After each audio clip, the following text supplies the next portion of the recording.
Com o último suspiro, o sobrevivente diz ao protagonista que o chefe da masmorra tem o token necessário para reivindicar o ovo. Este ovo era do sobrevivente, mas o chefe acabou roubando seu token. O protagonista desanima ao perceber que o sobrevivente é um poderoso cavaleiro dragão de 5 estrelas. Ele imagina que ele provavelmente se perdeu na masmorra ao procurar a loja, e que o monstro-chefe tomou todas as suas fichas. Parecia que a classe dele só alcançaria todo o seu potencial mais adiante, mas ele não chegou tão longe. Mesmo que a descrição do item o chame de ovo misterioso, o protagonista sabe que é um ovo de dragão. Ele pensa que o rapaz deve ter contado sobre o ovo porque queria que ele terminasse o jogo. Enquanto ele está ali parado, mais kobolds atacam, mas seus lacaios os derrotam com facilidade. Agora, Sung-woo está determinado a encontrar o token e se vingar pelo garoto que morreu diante dele. Enquanto seus lacaios seguem matando os kobolds, ele acha estranho eles avançarem contra ele sem medo. Parece que estão só indo para cima dele sem pensar. De repente, ele ouve uma explosão e vê um feiticeiro kobold. Apesar do visual assustador, um de seus lacaios o elimina rápido, junto com os outros kobolds. O protagonista sobe de nível e escolhe a opção de habilidade, pois quer aumentar o número máximo de lacaios. Mesmo assim, ele ganha uma nova habilidade chamada Explosão de Cadáver, que custa 10 de mana para explodir um cadáver. Logo tem a chance de testá-la quando mais monstros tentam atacá-lo. Ele ordena que seus servos fiquem para trás e usa a habilidade em um dos cadáveres, causando uma grande explosão. Os kobolds do lado de fora ficam um pouco assustados ao ouvir o som da explosão. De repente, Wright salta pela porta e acaba com eles. O MC o elogia, deixando-o feliz. Em seguida, eles encontram o chefe da masmorra cercado por raízes. O chefe é um feiticeiro kobold de alto nível, protegido por um campo de força que só pode ser rompido ao destruir 3 núcleos espalhados pela masmorra. A descrição afirma que ele não pode ser ferido por ataques comuns. Ao ver o campo de força, o protagonista entende por que ele ficou sentado ali enquanto os outros guardas lutavam. De repente, o chefe lança um feitiço mortal que vai matar qualquer um abaixo do nível 10 em 1 hora. O protagonista entende o que isso significa.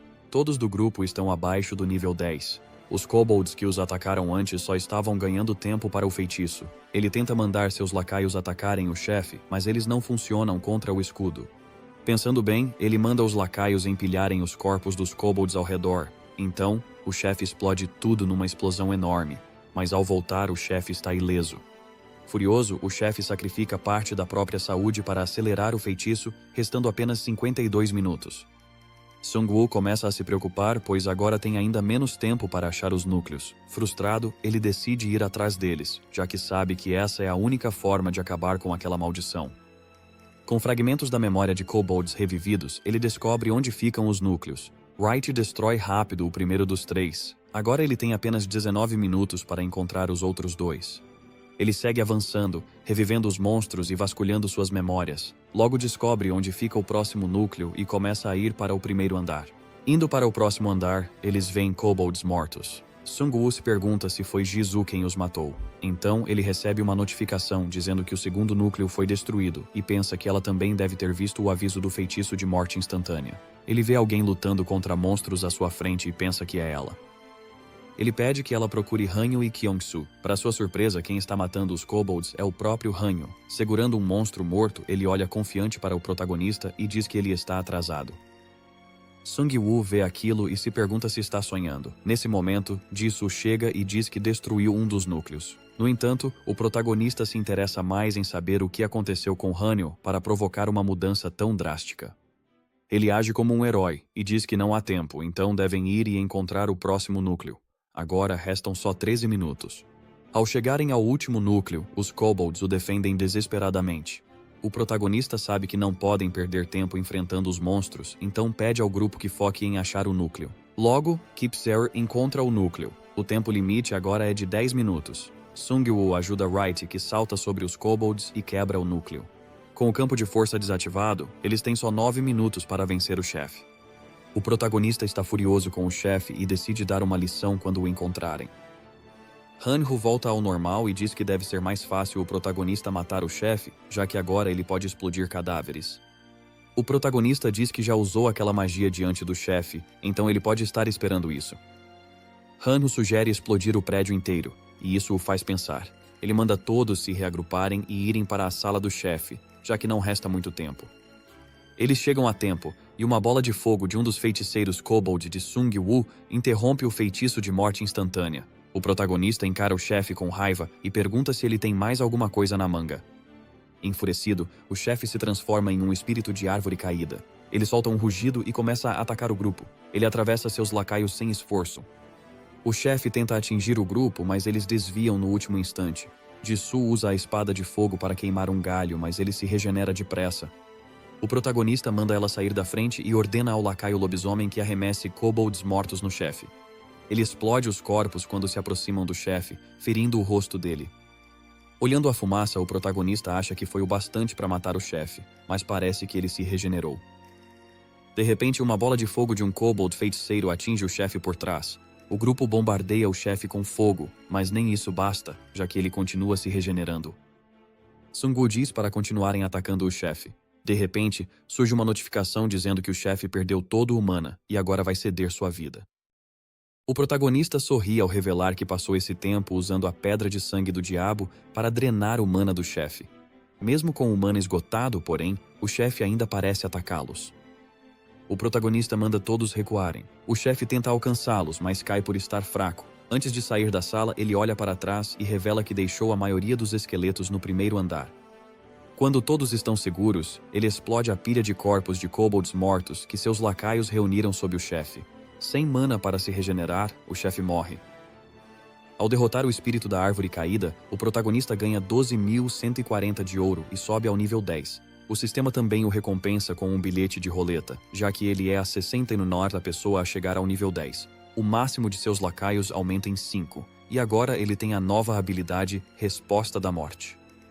Isso deixa ele convocar 10 zumbis por 10 minutos, sem mexer na contagem dos lacaios.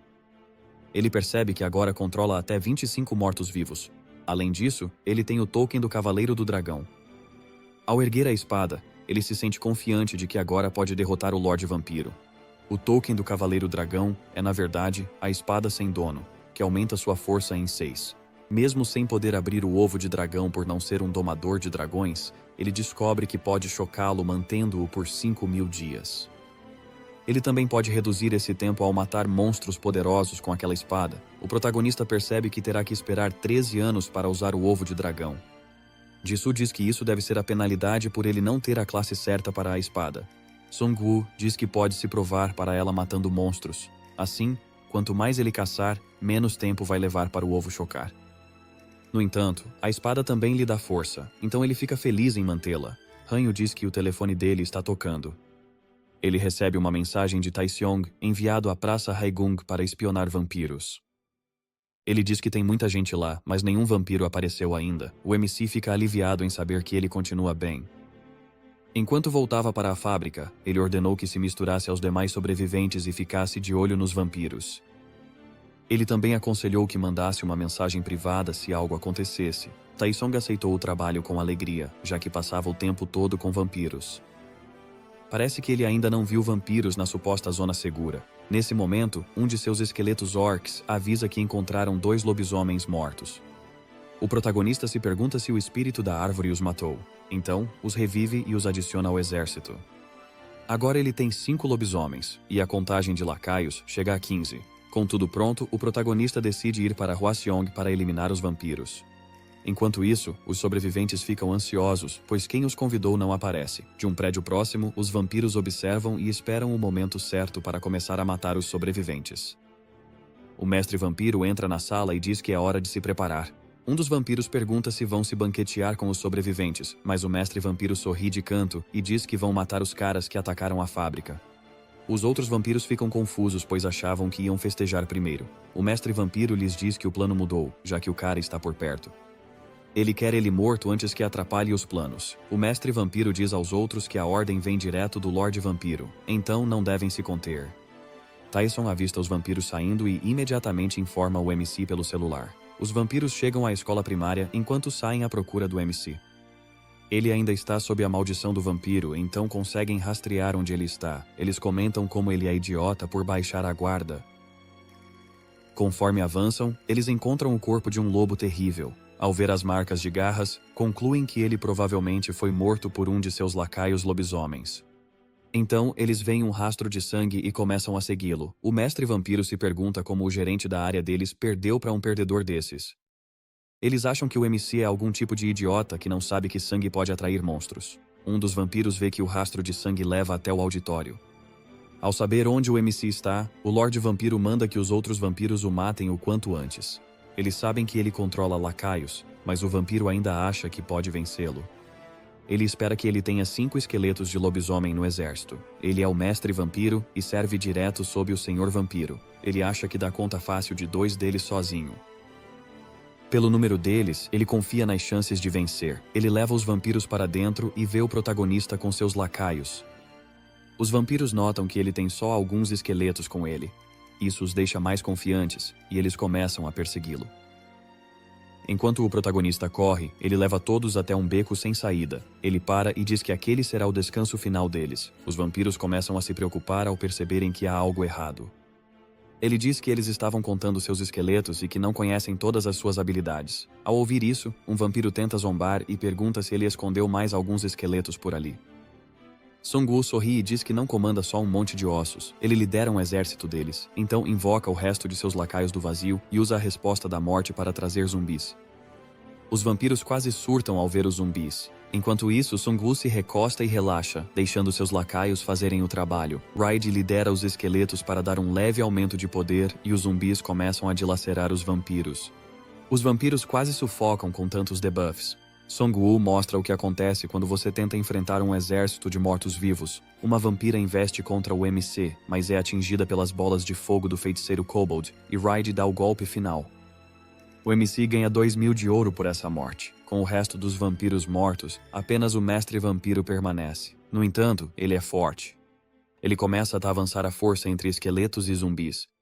2 zumbis conseguem mordê-lo, mas ele se livra fácil de um deles. Quando o mestre vampiro salta na direção do MC, tentando matá-lo, ele se senta com calma e sorri para o vampiro, dizendo que ele devia olhar melhor antes de atacá-lo.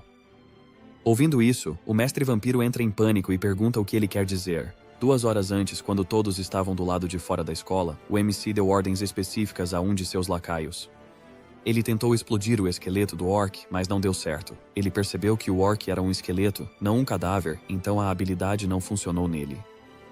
Em seguida, ele usou a habilidade Resposta da Morte para invocar vários zumbis e se perguntou se eles explodiriam, já que eram apenas cadáveres. O protagonista descobre que, quando os zumbis se movem, são lacaios invocados, mas quando param, viram só cadáveres.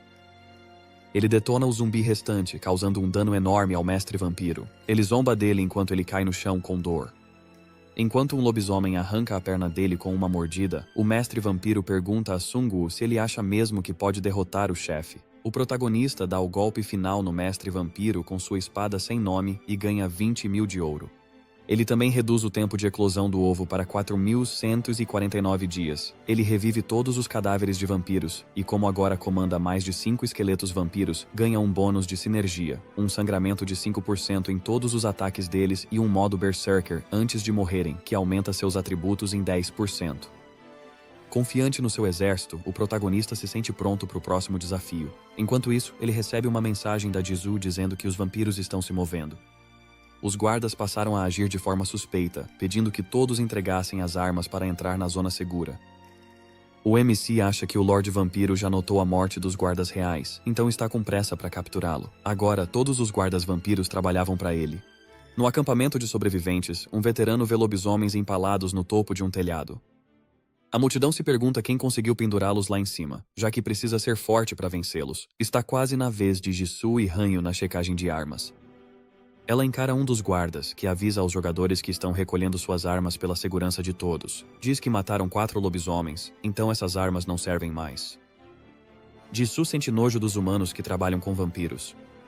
Tudo o que eles querem é facilitar para os vampiros matarem aquelas pessoas. Nesse momento, Taesong se aproxima de Fininho e diz a ela que escondeu as espadas gêmeas dela, como planejado, graças ao amigo deles, Yong-shik, um espadachim 2 estrelas. Hanyu pergunta se ele também preparou o que pediu, e Taesong confirma. Depois da verificação, eles se juntam aos outros jogadores. Logo, o Lorde Vampiro surge com seus subordinados, todos mascarados, claramente furioso por causa do protagonista. Hanyu percebe na hora que é o Lorde Vampiro, e conclui que usam as máscaras para esconder as presas. O grupo escondeu a espada em um lugar seguro, e agora só precisa esperar o MC chegar. Enquanto o Lorde Vampiro começa seu discurso, os vampiros mascarados cercam toda a multidão. Dirigindo-se à multidão, o Senhor dos Vampiros declara que a queda da humanidade é inevitável por sua fraqueza. O Senhor dos Vampiros baixa a máscara e diz a todos que estão destinados a ser sacrificados para acelerar a próxima etapa da evolução. O medo toma conta dos sobreviventes quando os vampiros atacam. Eles acham uma abertura e tentam sair, mas ela está cercada por cercas elétricas. Todos caíram na armadilha dos vampiros e agora estão presos. O Senhor dos Vampiros sorri ao ver todos tentando escapar desesperadamente. No caos, Jisoo tenta levar os sobreviventes a um lugar seguro. O Senhor Vampiro vê as espadas nas mãos dela e se pergunta como ela conseguiu uma arma. Ao mesmo tempo, Kyung-soo bate o ônibus escolar contra a cerca. Isso destrói a barreira elétrica, dando aos jogadores uma chance de escapar.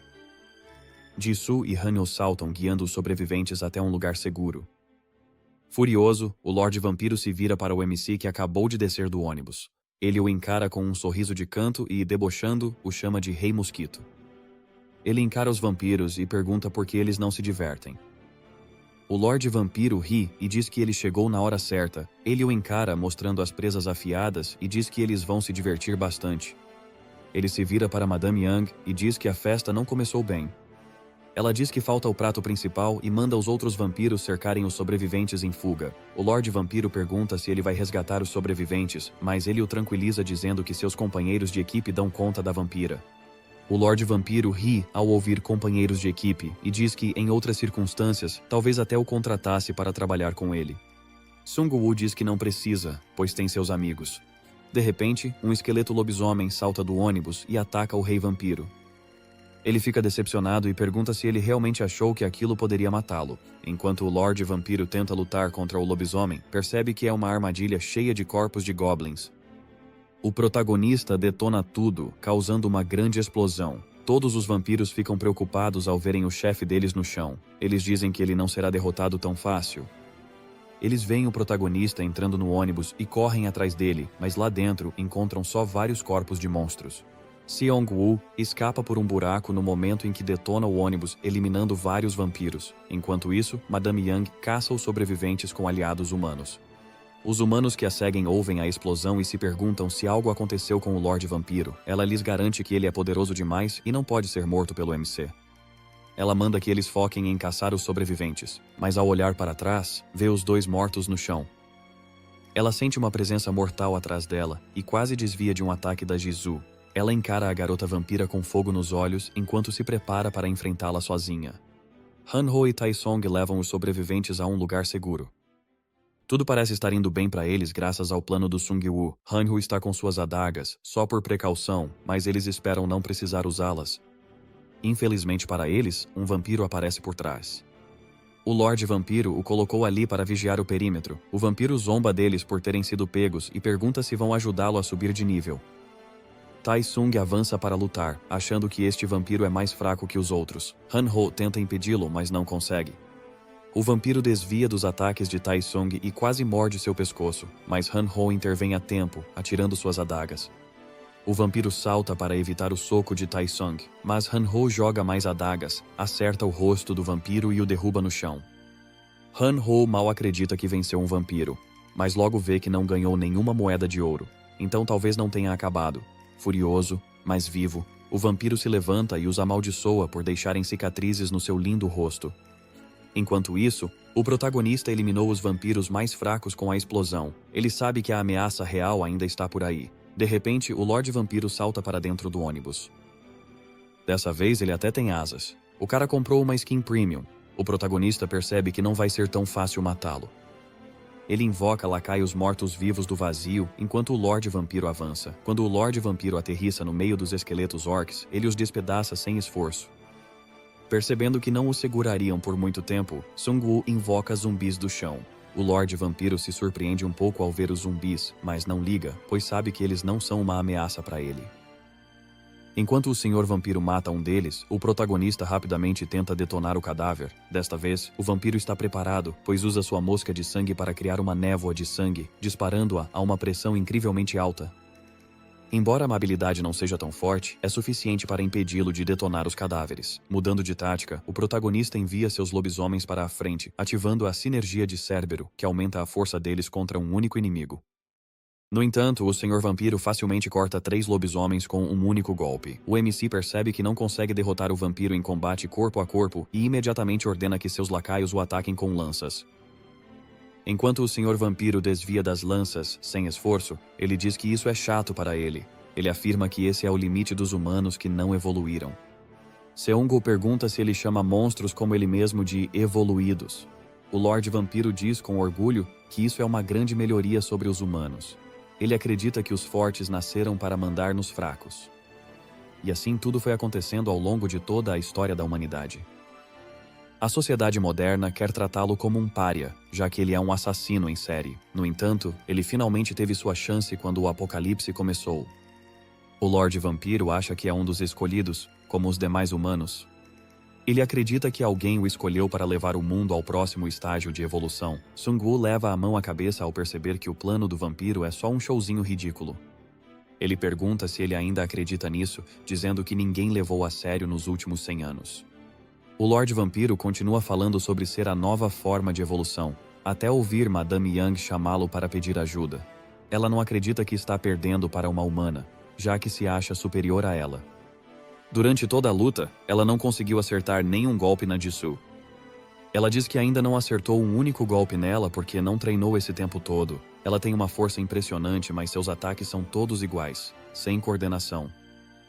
Isso aconteceu porque ela passou todo o tempo ao redor do Lorde Vampiro e ganhando experiência fácil. Jisoo dá um forte golpe duplo em Madame Yang, derrubando-a e acabando com ela. Ela agradece por ter recuperado sua autoconfiança. Enquanto isso, as coisas não vão bem para Hanyo e Taesung.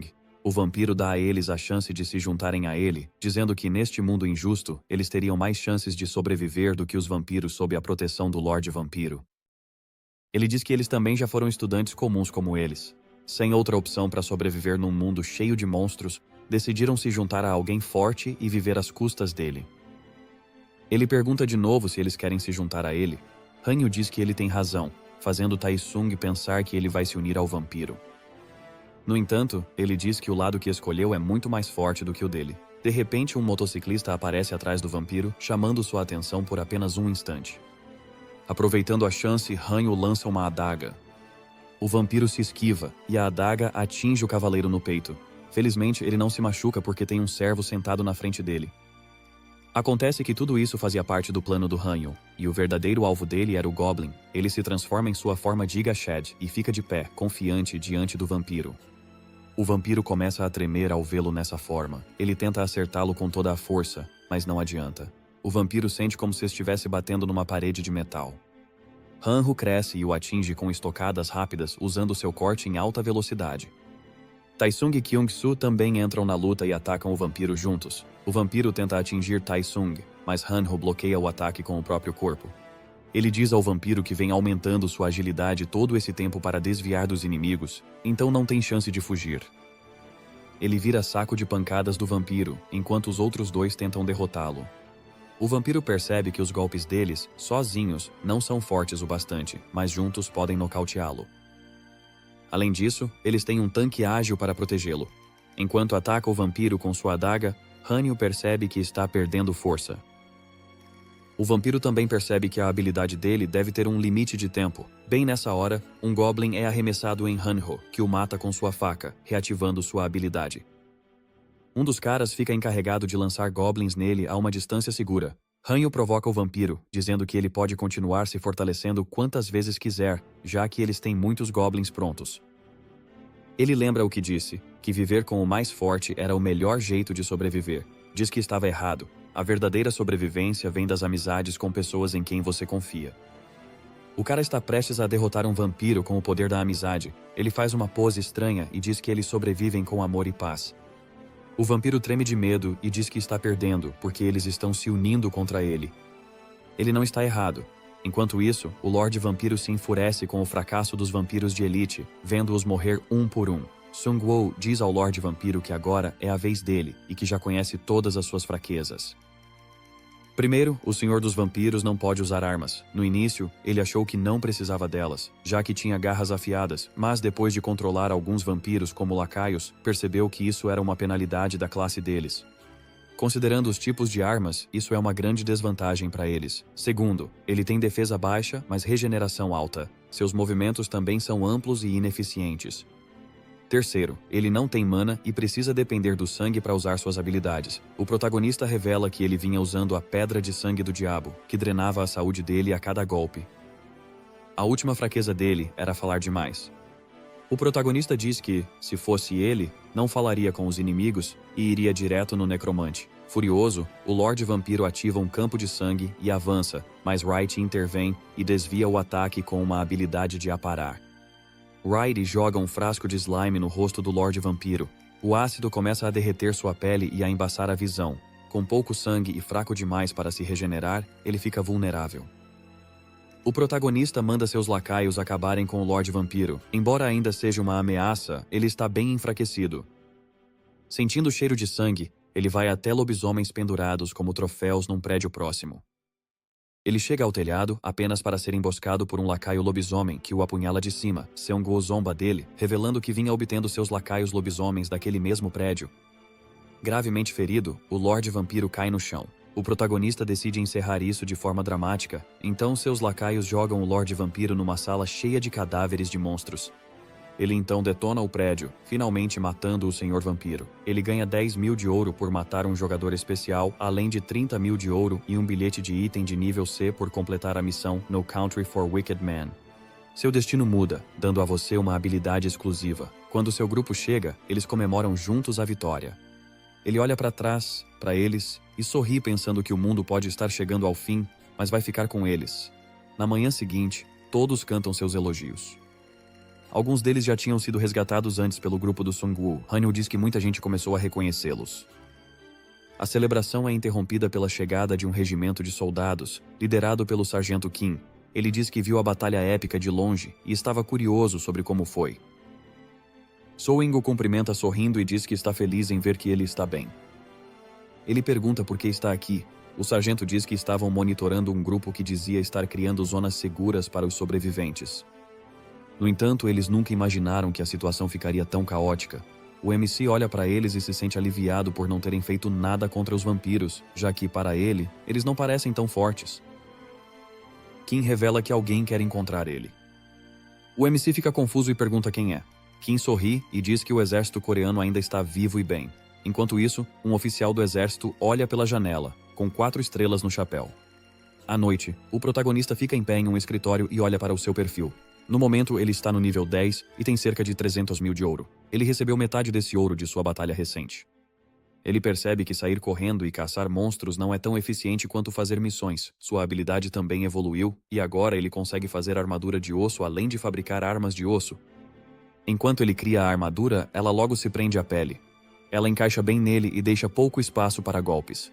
Além disso, ele se move muito bem com ela. Ele decide equipar todos os seus lacaios com a armadura para torná-los mais resistentes. A missão também lhe deu um item. É uma besta de classe heróica que permite a ele disparar flechas sem precisar recarregá-la. Esta é uma arma perfeita para ele, já que ele fica principalmente na retaguarda. Com esses novos aprimoramentos, ele se sente mais forte e acha que pode vencer qualquer um. De repente, ele sente um fogo ardendo atrás dele. Ele olha para trás e vê a antiga casa queimando até o chão, com seus pais o chamando e pedindo ajuda. Eles pedem a ajuda dele, já que agora ele é forte. Seung-woo tenta invocar seu lacaio, mas percebe que ainda é só uma criança. Ele vê impotente seus pais sofrendo no fogo. Isso o deixa assustado, e ele foge. Tudo isso fazia parte do passado dele. Ele pensa consigo mesmo que ainda é aquela mesma criança fraca. O pesadelo o acorda do sono. Hanyu o observa acordando e diz que ele esteve dormindo o dia inteiro.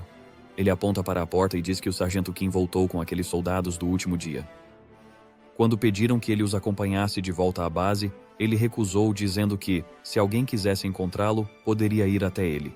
Ele não quis vê-los naquela hora, pois estava cansado. Ele se levanta e diz ao Hanyu para fazer as pessoas esperarem lá fora por um momento.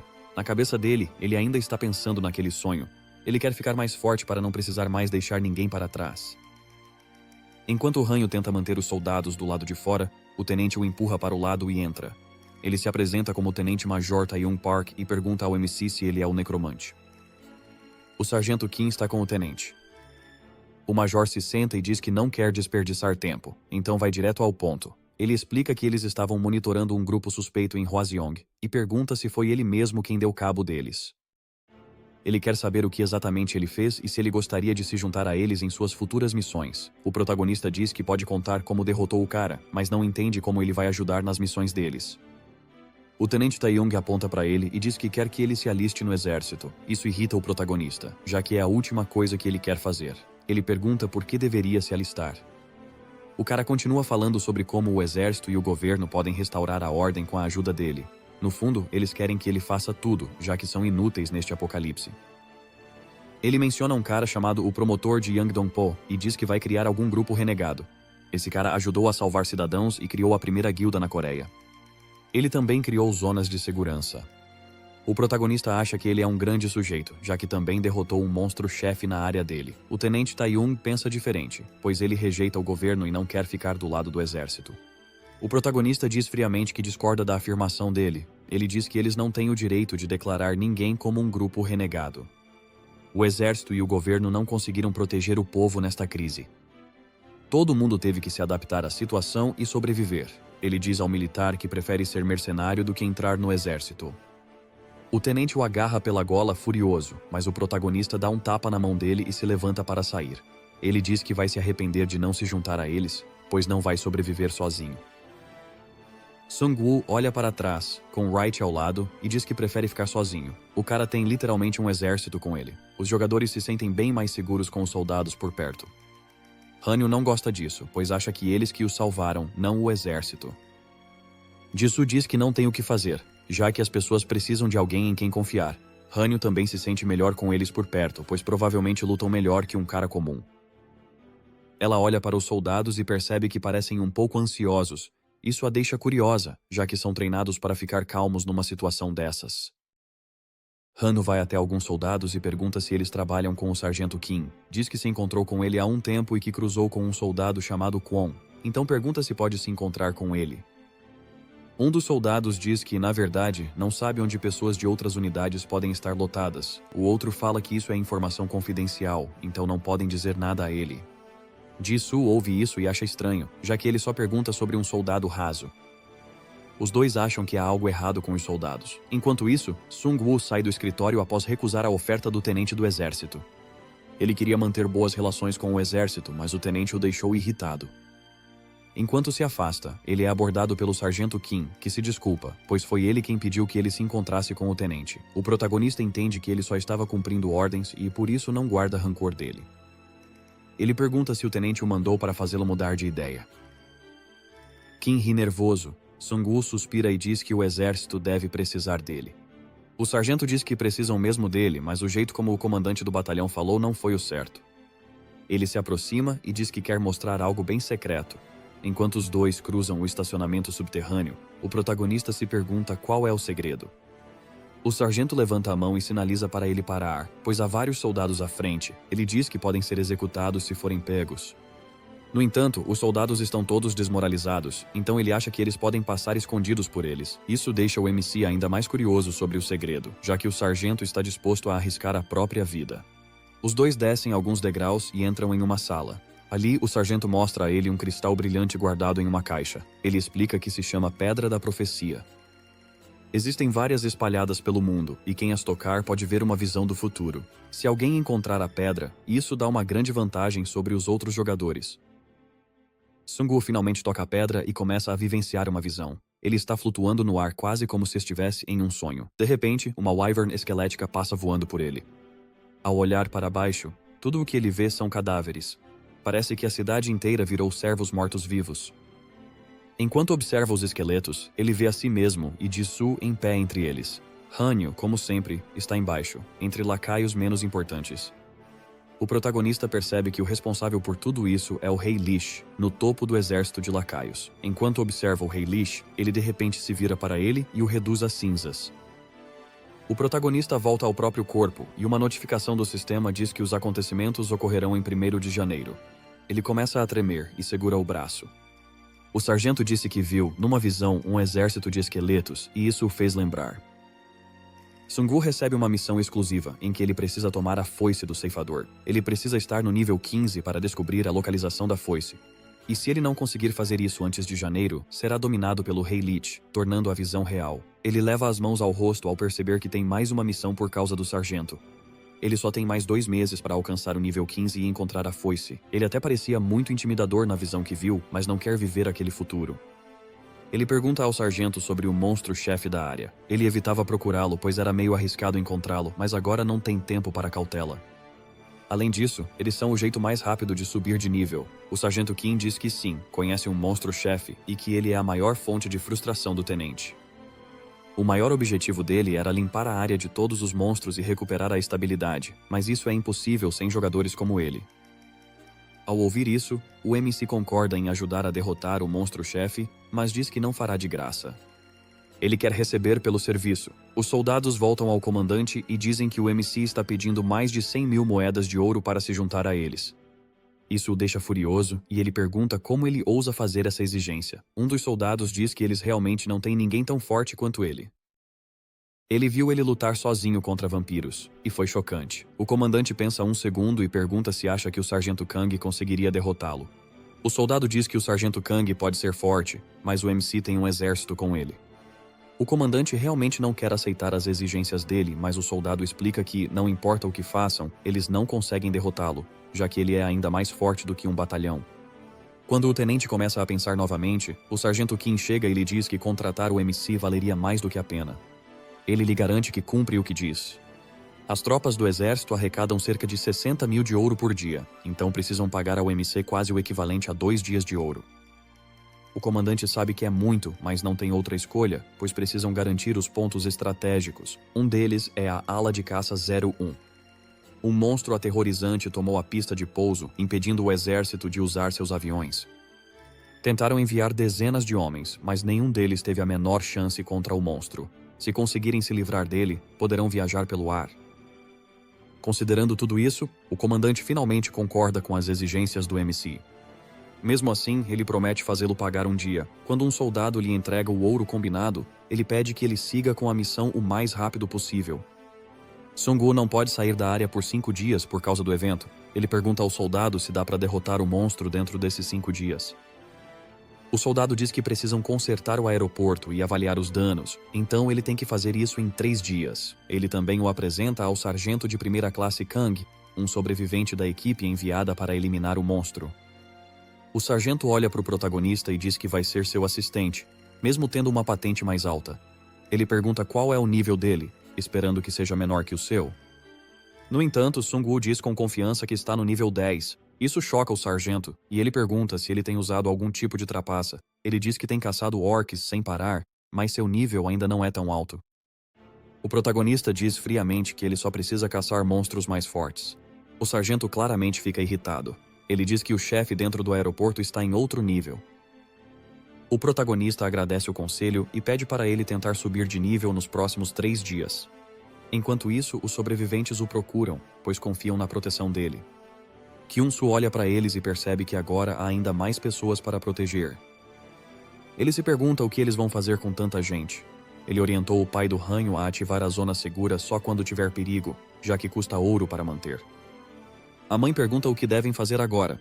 Ele diz que vão criar a própria cidade com os sobreviventes que restaram. Todos que sobreviveram devem ter alguma habilidade para colocar em prática. As pessoas mais aptas para tarefas do dia a dia podem ser construtoras. As que lutam bem podem ser caçadores. O objetivo principal é aumentar o ouro e a força militar.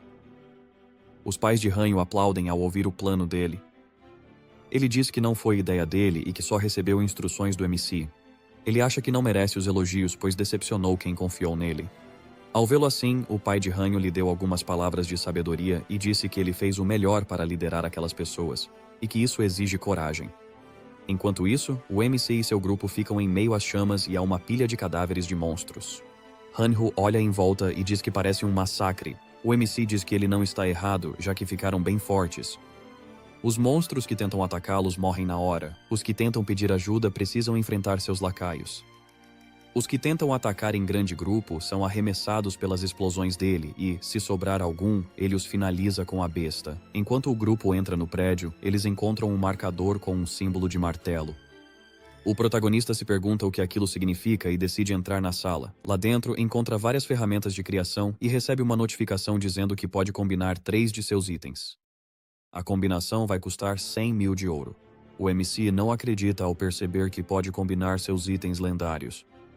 Ele se pergunta quão poderoso será o item resultante. O protagonista tem a lágrima do espírito do mar, que ele comprou na loja, e a pedra de sangue do diabo, que ele recebeu depois de matar o chefe orc.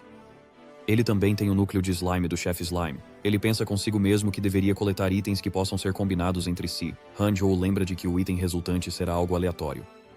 Ele espera que isso vire um item que ele possa usar. Sungu diz que ele tem sorte, então isso provavelmente não vai acontecer. O sistema o notifica de que o processo de combinação custará 100 mil de ouro e que há 2% de chance de ele perder seus itens.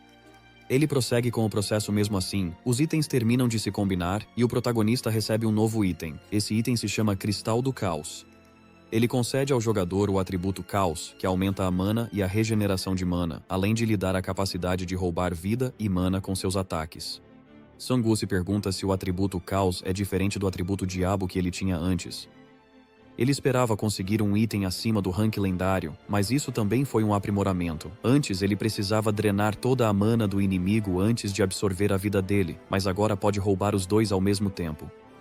Ambos os amigos o parabenizam pelo novo item. Quando Jisoo dá um passo à frente em direção à máquina de criação, ela também recebe uma notificação de que pode criar 2 dos seus itens. Vai custar 15 mil de ouro. Após combinar, ela recebe uma lâmina com ignição. Liga, desliga. A lâmina também queima quando acerta um inimigo. Ela parece bem contente com seu novo item. Hanyu olha para os dois e bate na mesa de criação, irritado, perguntando sobre o item combinado dele. Porém, ele não recebe notificação. Sungu sente pena dele e diz que vai comprar algo para ele na loja. Quando chegam ao antigo complexo de carros, veem que a loja foi destruída por completo. Hanyu começa a chorar e pergunta quem fez isso. O protagonista olha a tela quebrada e diz que não foi um monstro. Há uma escrita gravada na parede, alertando-os sobre uma nova espécie que vai substituí-los. A escrita parece marcas de garras, mas é perfeita demais para ter sido feita por um monstro. O protagonista presume que isso provavelmente é obra de alguém inteligente, que possui a capacidade de entender a linguagem humana. O grupo decide voltar por enquanto. Ao saírem, eles encontram o Sargento Kim de novo. Perguntam o que ele faz ali. Ele diz que ele e os outros soldados receberam uma missão em terra, então estavam lá fora caçando. Ele explica que basicamente é como uma missão diária, em que eles precisam caçar um certo número de monstros no fim do dia. Se eles completarem a missão, o comandante recebe as recompensas. O protagonista pergunta se os soldados também ganham alguma recompensa. O Sargento Kim revela que o ataque e a força deles aumentam em 10% ao completar a missão. Porém, não importa quantos goblins matem, eles continuam aparecendo do nada. Parece até que eles estão renascendo. O sargento espera que não seja, porque se for, todos os sacrifícios deles terão sido em vão. Jisoo pergunta se algum soldado tentou fugir, já que devem estar loucos para ver a família. Ele diz que muitos fugiram no início, mas o número caiu quando perceberam que não sobreviveriam sozinhos. Além disso, a deserção não era bem vista no exército. Hoje, o exército só está mandando eles para essas missões todo dia, sem estratégia nem plano. Parece que estão só tentando ganhar tempo. Todo o ouro deles é confiscado, então nem conseguem usar o fórum online. O MC percebe que o exército não se adaptou bem à situação. Por isso, as guildas de gente como o promotor de Yongdongpo tinham mais chance de crescer. O MC decide seguir adiante e se oferece ao sargento para cuidar dos soldados feridos na cidade. Enquanto isso, os jogadores na cidade são atacados por vários monstros urso enormes. A equipe de defesa tenta segurá-los, mas eles são fortes demais. Eles rompem a linha de defesa com facilidade. Os jogadores abandonam seus postos e saem correndo para salvar a própria vida. Kyung-soo tenta chamá-los de volta, mas ninguém escuta. Quando ele se dá conta, um dos monstros urso já está bem em cima dele. Ele começa a se perguntar por que tudo isso está acontecendo enquanto o MC está ausente. De repente, ele é tomado por uma onda de motivação e avança contra o urso com sua lança. Ele acerta um deles nos olhos e deixa o urso cego. Isso lhe dá ainda mais confiança e ele começa a pensar que consegue aguentar mais tempo. No entanto, ele logo leva uma patada de outro urso que se aproxima por trás. Quando o urso quase o mata, ele grita por ajuda ao MC. Do nada, Wright salta e decepa os 2 braços do urso. Enquanto o urso grita de dor, Jisoo o apunhala no rosto com sua espada flamejante. Hanyu também entra na luta e acaba com o último urso. Por fim, o MC aparece com seus lacaios. Ele fica feliz por surgirem alguns monstros fortes, já que buscava novos lacaios. Os soldados se maravilham ao verem o poder dele de perto. Ele recebe um bônus de sinergia tirano selvagem por ter mais de 4 ursos em sua equipe. Esse bônus reduz a defesa dos inimigos em 10% e aumenta a defesa dos aliados em 10%. O Sargento Kim olha o grupo e percebe que não é só ele, mas que o grupo todo é forte. Todos usam seus poderes de forma eficiente na luta. Ele aperta o machado e pensa que isso não é justo. Acredita que seus companheiros soldados e seus substitutos também poderiam ter lutado como eles, se não tivessem sido forçados a entrar numa batalha sem plano. Ele não acha que mereçam morrer e se pergunta se fez certo ao obedecer às ordens dos superiores. Então, o MC pede ao Sargento Kim que informe ao comandante que ele está pronto para lutar contra o chefe e retomar a pista de pouso. Na manhã seguinte, os sobreviventes do último ataque de urso são curados. Han-Hu e Ji-Soo elogiam Kyung-Soo por ter segurado os ursos lobisomem sozinho. Sung-Woo também diz que ele foi bem, já que qualquer um teria dificuldade em segurá-lo sozinho. O Sargento Kang chega e zomba do estado da cidade. O protagonista não gosta dessa reação, já que tanta gente morreu. Ele explica que foram atacados por ursos lobisomem na noite anterior, e o Sargento Kang responde com desdém que sabe que são inimigos difíceis, pois ele mesmo derrotou um. O Sargento Kim já tinha contado ao Sung-Woo que o Sargento Kang tem uma classe de alto nível, um atacante 3 estrelas que luta com artes marciais, não com armas. Mesmo assim, ele não tinha certeza da carta de combo escolhida na segunda fase. O Sargento Kim pergunta ao Kang se ele está pronto para enfrentar o chefe, já que o protagonista já concluiu todos os preparativos. Kang fica furioso, achando que ele está agindo como mensageiro do MC. Ele dá um tapa no pé dele e diz que o Sung-Woo pode dizer tudo a ele pessoalmente. Em seguida, ele pergunta se ele está matando monstros como devia. Quando Kim diz que sim, ele pergunta por que está reclamando de ver seus companheiros morrerem em serviço todo dia. Enquanto se afasta, ele diz que não está trazendo tanto ouro quanto antes e menciona que o comandante está rastreando a localização deles ao vivo. O MC ouve isso também e percebe que o exército extorque ouro dos soldados, quase como se fossem escravos. O Sargento Kim já está farto do Kang. Ele vai pra cima dele, acusando Kang de ter causado a morte de muitos companheiros só para subir de nível. Kang o estrangula e pergunta se ele esqueceu seu lugar. Diz que todos os soldados rasos precisam calar a boca e continuar trazendo ouro, já que é ele quem enfrenta monstros difíceis. Ele diz que as tropas morreram por pura incompetência dele. Kang zomba por ele ter escolhido a classe de ferreiro e diz que ele tem medo demais e quer se esconder atrás dos outros. Na verdade, Kim escolheu ser um ferreiro de batalha para fazer tudo o que pudesse e manter suas tropas vivas. Sung-Woo está claramente de saco cheio de tudo isso. Ele o puxa pelo braço e diz que não tem tempo para esse drama. Kang o dispensa com um encolher de ombros e diz que quer dar uma lição no cara, mas eles precisam seguir em frente. Ele pede desculpas, já que ele tem que ver isso tudo. Kim explica que o Sargento Kang se sente ameaçado pelo MC e por isso estava descontando nele. O Sargento Kim sai com sua equipe para se preparar para a próxima batalha contra o chefe. Sung-Woo se sente mal por ele, mas não pode ajudar. O MC e os soldados chegam à pista de pouso que está bem danificada. Kang diz que mexeu com o chefão no dia anterior e ele era bem forte. O MC olha para ele com uma expressão irritada, já que ele não compartilhou nada de útil com ele até agora. Ele sabe que não quer que a incursão falhe, mas ainda está invejoso demais para contar tudo. Mesmo assim, o Sargento Kim já tinha falado do chefe, então ele não se preocupa. Finalmente, o monstro-chefe aparece. É um troll gigantesco, parecendo até maior que a aeronave. O protagonista fica chocado ao vê-lo, pois ele é bem maior do que imaginava. Ele precisa mudar o plano de vencer o chefão com os ursos lobisomem, já que isso não vai funcionar. O chefe os nota e começa a andar na direção deles. O Sargento Kang, debochando, diz que ainda dá tempo de ele desistir dos 100 mil de ouro e sair correndo. O protagonista levanta a mão e diz a ele que está bem. Não é como se ele tivesse apenas um plano. Sung-Woo usa a resposta da morte, enviando seus zumbis para se prenderem às pernas do troll, mas o troll rapidamente os esmaga com um único ataque que faz o chão tremer. Então ele detona um zumbi para explodir o troll, mas o monstro se cura rápido. O protagonista percebe que ele tem uma defesa enorme. Devia ter sido enfraquecido pela maldição, mas parece que isso não afeta o chefe. Este chefe não tem nenhuma habilidade realmente única como o monstro de slime ou os vampiros, mas tem uma força física incrível. Kang volta a falar besteira e diz que eles nem podem correr agora, já que perderiam um monte de soldados. O protagonista não planeja sair sem derrotar o chefe, então ele se mantém firme e decide revidar. Mesmo com Hanyu morrendo de medo, ele fica ao lado de Jisoo e do amigo para derrotar o chefe. Enquanto isso, o comandante informa ao Tenente Kang que o promotor de Yangdong-po ganha influência ao unir grupos de sobreviventes. Ele quer atualizar o público sobre a situação do exército com uma postagem no fórum, mas o tenente o interrompe, dizendo que não dá para confiar numa rede de comunicação não verificada. Ele diz que a informação é vital e que, se revelarem ao público, podem arriscar entregar a posição ao inimigo. Eles ainda não sabem quem criou esse jogo.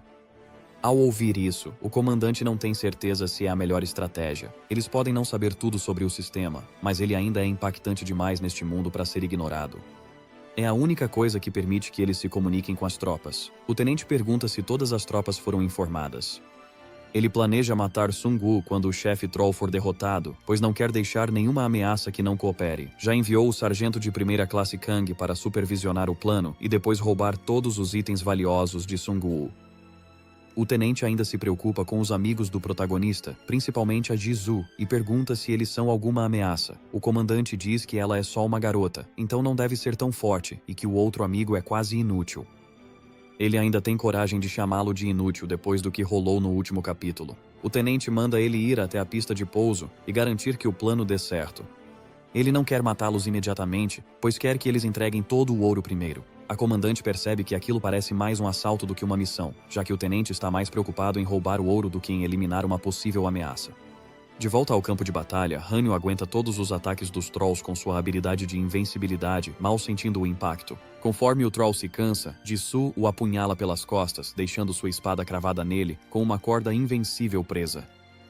Hanyu então cerca o Troll com a corda, surpreendendo Kang, que achava que os amigos do MC só estavam se aproveitando dele. Depois de vê-los em ação, ele se pergunta se Sung-woo ficou famoso por levar o crédito pelas conquistas deles. A invencibilidade do Hanyu está quase acabando, mas o Sargento Kim tem um novo lote de Goblins pronto para recarregá-lo. Hanyu arremessa uma faca e elimina alguns Goblins, reativando seu campo de força. O Sargento Kang não acredita ao ver que está matando Goblins enquanto enfrenta o chefe, mas logo percebe que a habilidade dele exige que ele mate monstros para continuar em efeito. Ele olha para Jisoo e pensa que ela não é treinada para lutar contra humanos. Ele acredita que ainda pode dar um jeito nela, já que enfrentar humanos e monstros é bem diferente. Mesmo assim, ele não esperava parar numa situação assim. Ele se pergunta se devia matar o MC agora mesmo. Enquanto Sung-woo encara o monstro, ele lembra do plano deles. Hanyu e Jisoo sugeriram amarrar os pés do monstro com uma corda. Ele achou que era perigoso demais e disse que era melhor que seus lacaios fizessem esse trabalho. Jisoo disse a ele que, se seus lacaios morressem, o plano deles fracassaria. Além disso, eles eram mais rápidos que os lacaios, então tinham mais chance de amarrá-lo.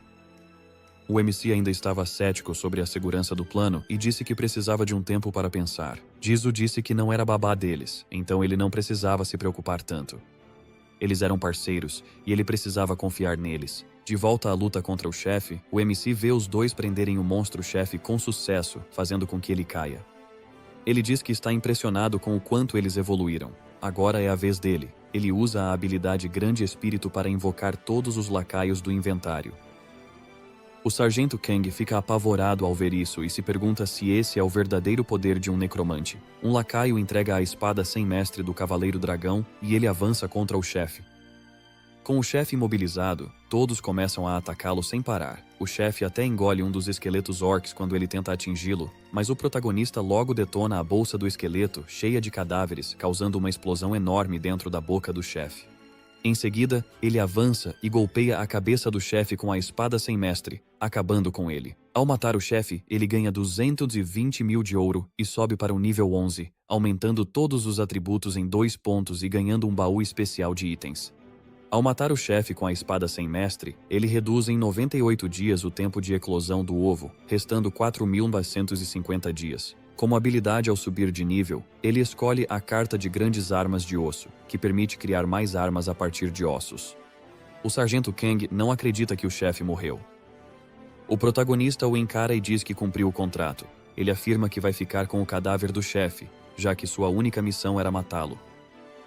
Kang se pergunta se vai conseguir matá-lo se atacar agora. Ele tem 20 soldados atrás dele, então se sente confiante. Ele planeja se aproximar e quebrar o pescoço dele de uma vez.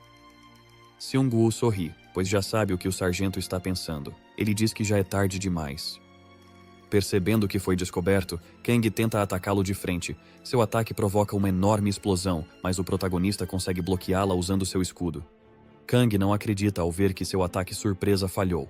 Ele manda os soldados cuidarem dos lacaios enquanto ele enfrenta o protagonista.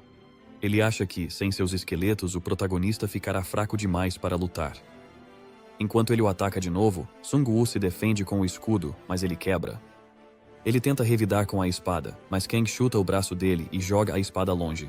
Ele ri, achando que o protagonista está desarmado. De repente, ele leva uma adaga no rosto. Ele recua rápido, mas o ataque deixa um corte no rosto. Ele pergunta ao MC como ele conseguiu a adaga, já que claramente não tinha nada um instante antes. Seung-woo diz que a armadura dele também é feita de ossos e que pode convertê-la em armas. O sargento grita, dizendo que ainda é muito superior no combate corpo a corpo. De repente, ele se vê cercado por esqueletos. O MC o lembra que ele também pode criar armas com ossos de esqueletos. Ele usa a habilidade e cria lanças de osso para imobilizá-lo. O sargento pede ajuda, mas os soldados revelam que já estão com o MC. O sargento Kim fala, dizendo que decidiram sobreviver. Os soldados estão cansados de cair como ovelhas sob a liderança dele. Kang grita e diz que aquilo é um motim. Eles nem estão lutando para proteger os cidadãos, só estão ganhando ouro para o exército. O resto dos soldados também se junta ao sargento Kim e diz que ele tem razão. De repente, o comandante da companhia chega e pergunta o que está havendo. O sargento Kim diz que o outro pelotão revelou a missão real deles. Eles se recusam a servir um exército assim. Ouvindo isso, o comandante da companhia tenta assustá-lo para que volte à linha. Ele diz que não consegue sobreviver sozinho no mundo de hoje. Jisoo diz que, a essa altura, o comandante só está cavando a própria cova. O comandante segue gritando com os soldados e diz que eles serão punidos se saírem do exército. Kim olha para o grupo de Sung-woo e pensa que eles só viraram escravos porque tinham medo da punição. Mesmo assim, com o MC e os amigos dele ao lado, eles não tinham nada a temer. O sargento Kang não consegue mais segurar a própria raiva e tira uma seringa.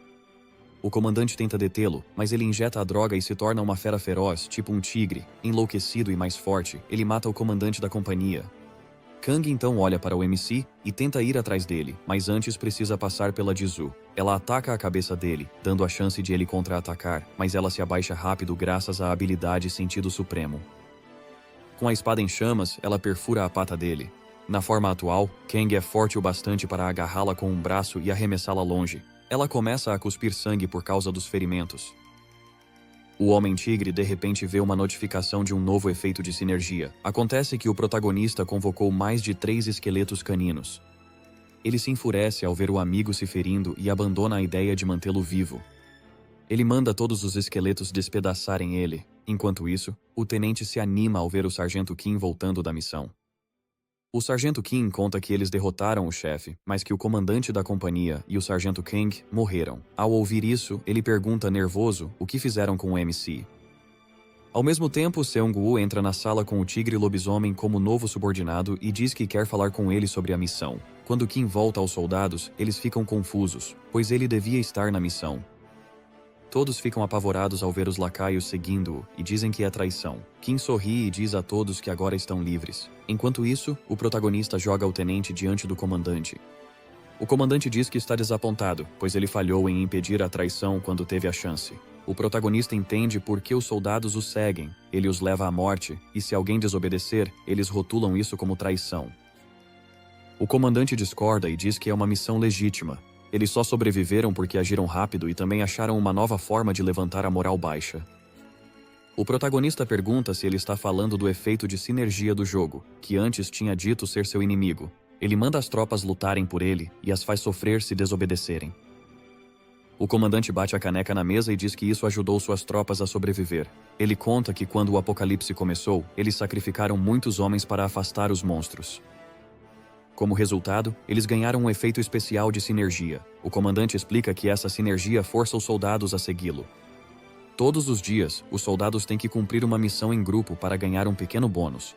Mas quem desobedece ou tenta sair vira alvo dos monstros por perto. Todas as outras unidades na área foram exterminadas, mas eles sobreviveram porque seguiram mandando tropas para a batalha. O protagonista diz que, na verdade, ele só luta contra monstros burros e desorganizados. Ele compara o mundo a um jogo de sobrevivência, onde os humanos são apenas peças num tabuleiro controlado por um poder superior. Então Sung-woo pergunta direto por que ele mandou as tropas matarem ele. O comandante admite que ele é uma ameaça e que não pode deixar grupos como o dele crescerem e desafiarem o governo. O protagonista percebe que o comandante nem liga em ofendê-lo e parece confiante de que pode lidar com ele usando uma besta. Ele diz ao comandante para libertar seus soldados da lealdade forçada e entregar todo o ouro. No começo, o comandante fica furioso, insistindo que tudo é do exército, mas quando o protagonista deixa claro que não está ali para negociar e que vai tomar o que quer na força, o comandante recua. Ele entrega 45 mil de ouro. O protagonista fica um pouco decepcionado, já que esperava conseguir muito mais ouro dele. Antes de ir embora, ele pergunta ao comandante sobre o frasco de feralicante. O comandante hesita, mas revela que comprou o frasco de ambulantes. O MC lembra de ter visto um slogan numa loja destruída que combina com a história do comandante. Isso faz ele acreditar que destruíram a loja. Ele se prepara para sair e lembra ao comandante que vai manter contato com o sargento Kim para garantir que ele cumpra a palavra. Quando ele e seus capangas começam a sair da sala, o comandante os impede e tenta um ataque surpresa com uma besta. O protagonista bloqueia o golpe com seu escudo de ossos e diz que já esperava algo assim. O tenente manda os outros soldados derrubá-lo, mas o MC acaba com eles com uma lança de ossos. Ao avançar contra o comandante, ele o alerta sobre uma bomba poderosa chamada Concentrado do Abismo que conseguiu com os mascates. Ele diz que os dois vão morrer se ele apertar o botão. O MC, sem se importar, manda apertar, pois quer saber como é sentir o efeito do abismo. O comandante entra em pânico ao ver que seu último recurso deu errado. De repente, um esqueleto quebra a janela, pega o controle remoto e esmaga a mão do comandante. O MC então ordena ao Eritiger que acabe com ele. Depois de decapitar o comandante, ele percebe que está apenas no nível 3. Tudo o que importava para ele era juntar ouro e no fim ele não tinha o bastante. Enquanto o protagonista pensa, ele encontra um armário. Ao abri-lo, vê alguns suprimentos restantes, incluindo os frascos de fera-guia, que podem transformar temporariamente alguém em um monstro. Do lado de fora, Hanyu tenta curar Jisoo com sua nova habilidade. Ele pergunta por que ela não usa poções de cura, já que seria mais eficiente. Mas ela diz que há muitos soldados feridos que precisam de tratamento. Além disso, ele precisa treinar suas habilidades para evoluí-las. Ele olha para os lacaios e fica um pouco decepcionado, já que eles não o respeitam. Nesse momento, Wright dá um tapinha nas costas dele, reacendendo a confiança dele na humanidade. O protagonista sai e pergunta se ela está bem. Ela diz que sim e pede desculpas por ter ido para a batalha com pressa. Ela achou que poderia igualar o poder do tigre lobisomem por ser caçadora de tigres. Sung-woo diz que ela perdeu porque não escolheu a habilidade de classe. No entanto, isso é bom, pois ela não fica limitada a lutar contra só um tipo de fera. Ele está feliz que a classe de sacerdote do Hanyu esteja evoluindo, pois será essencial contra o futuro Rei Lich e seu exército de mortos-vivos. Ele pode usar a cura e o campo de força no combate corpo a corpo, e as adagas quando lutar à distância. Isso o faz pensar que talvez possa superá-lo algum dia, se seguir ficando mais forte. Hanyu encara o manto dele com a expressão mais inocente possível e diz que ele parece bem mais legal que o dele. Sung-woo revela que obteve o novo item, o Manto do Rei das Sombras, em um baú após derrotar o chefe Troll. Esse manto lendário reduz o dano e permite ao usuário se esconder nas sombras até atacar ou até alguém usar uma habilidade de detecção.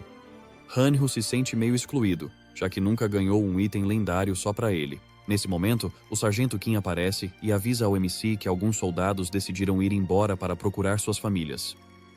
Mesmo assim, decidiram ir com eles para a cidade. A maioria dos soldados corajosos e responsáveis morreu no início da batalha e ele não espera muito dos restantes.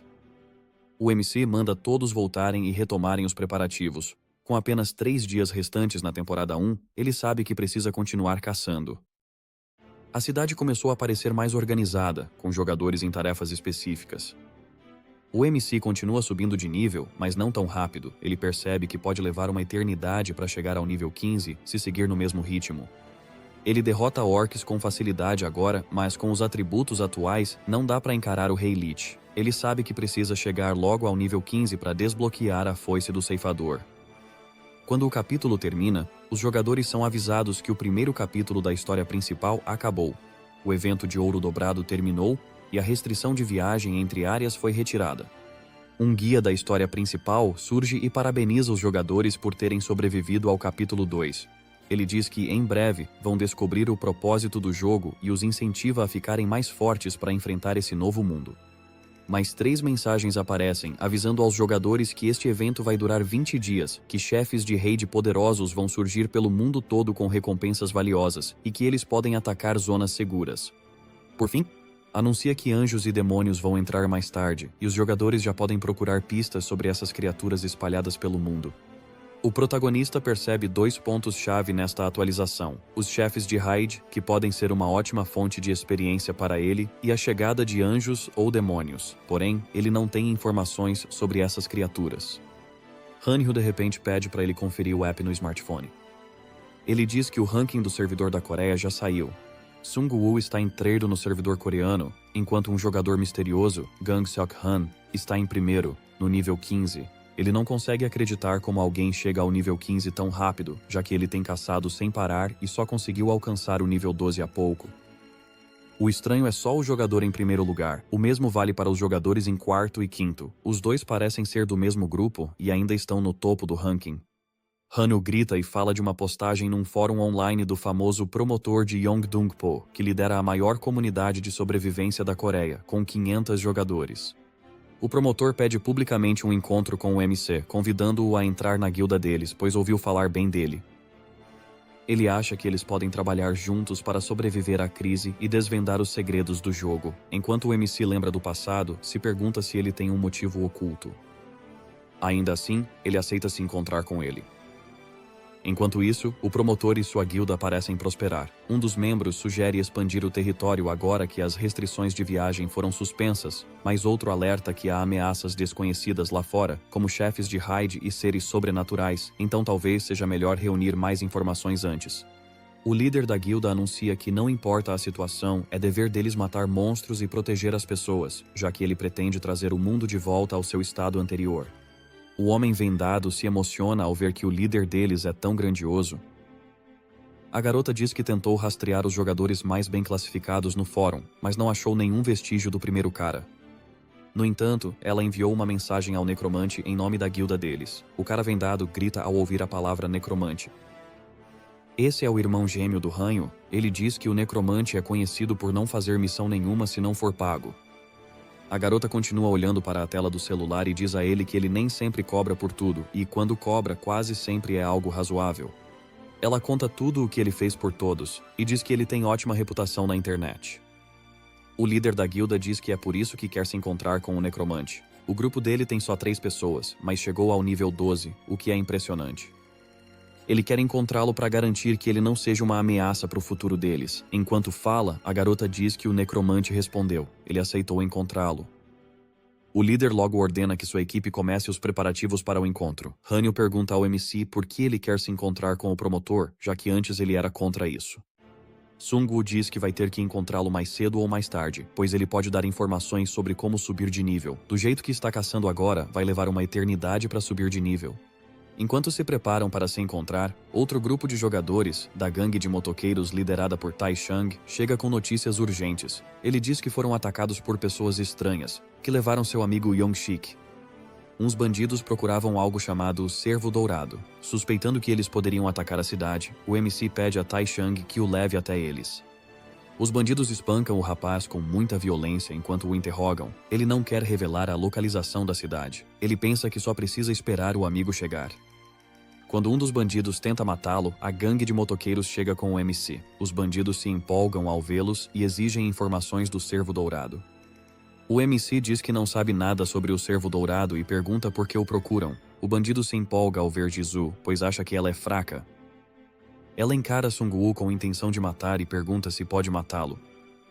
Quando o protagonista dá o sinal, ela desvia do ataque do homem sem esforço. Ela o provoca por um tempo, e em seguida, decepa a mão dele com um corte limpo. Os homens dele assistem enquanto ele grita de dor. Eles começam a atacá-la com uma bola de fogo. Ela corta o chefe deles e avança contra eles com uma velocidade incrível. Hanyu também entra na luta com sua forma final e pergunta como eles ousam apontar uma besta para uma dama. O bandido tenta fazer Yong-sik de refém, mas o protagonista se aproxima sem ser visto e o mata. Ele recebe 8.000 moedas de ouro por isso, enquanto o resto dos amigos do bandido foge. Ao ver o manto em ação, Hanyu fica com ciúmes de novo. Sung-woo o acalma, garantindo que vai deixá-lo pegar emprestado depois. Tae-song cuida do amigo ferido e pergunta o que há de especial no cervo dourado. Ele revela que ele pode dar ao jogador um item específico. Jisoo de repente vê um cervo dourado ao longe. Eles recebem uma missão oculta para capturá-lo, o que permite acessar um estágio secreto. O protagonista usa seus zumbis para capturar o cervo, mas ele é rápido demais. Então manda seus lobisomens irem atrás dele. Ele corre atrás do cervo enquanto ele vai para um beco. O cervo para ao ver um lobisomem. O lobisomem olha para trás e tenta intimidá-los, mas ao ver 3 lobisomens mortos-vivos à sua frente, o monstro decide fugir. Sem ter para onde mais correr, o cervo dourado é facilmente capturado. O grupo ganha um ingresso para um palco secreto. No entanto, o protagonista se preocupa com outra coisa. O lobisomem fugiu ao vê-los, uma decisão bem racional, considerando quantos eles eram. No entanto, os outros lobisomens que enfrentaram agiram como animais sem mente. Ele se pergunta como isso é possível, mas já é hora da reunião, então decide deixar isso para lá. Todo o grupo espera, ansioso, o promotor. De repente, Tae-sung percebe alguns helicópteros no céu. O protagonista percebe que o líder quer fazer uma grande entrada para ostentar seu status como o chefe da guilda número 1 da Coreia. O promotor desce do helicóptero e cumprimenta o protagonista com um sorriso. Ele revela que seu nome de verdade é Jung-hoon Choi. Enquanto apertam as mãos, o cara vendado tira uma foto, dizendo que esse momento vai ficar para a história. O protagonista começa a entender a dinâmica da guilda, já que todos parecem seguir cegamente o líder. Ele se pergunta se há algo por trás disso. Os jogadores da cidade também são atraídos pela aparência e pelo carisma dele. Isso deixa Sung-woo ainda mais desconfiado, já que os moradores nunca tinham visto o sujeito antes e mesmo assim agem como se o amassem. Ele já tinha visto algo parecido nos olhos dos vampiros dispostos a se sacrificar por seu senhor. Ele se pergunta se não está pensando demais. Ao convidar Jung-hoon para entrar, ele diz ao MC que a cidade dele parece calma. O MC responde dizendo que não é tão bom assim comparado à cidade dele.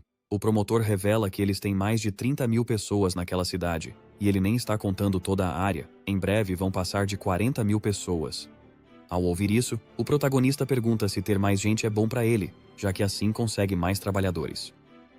Jung-hoon não gosta e diz que só quer salvar o maior número possível de vidas. Além disso, a maioria das pessoas na cidade não é tão útil, já que ou é velha demais ou jovem demais.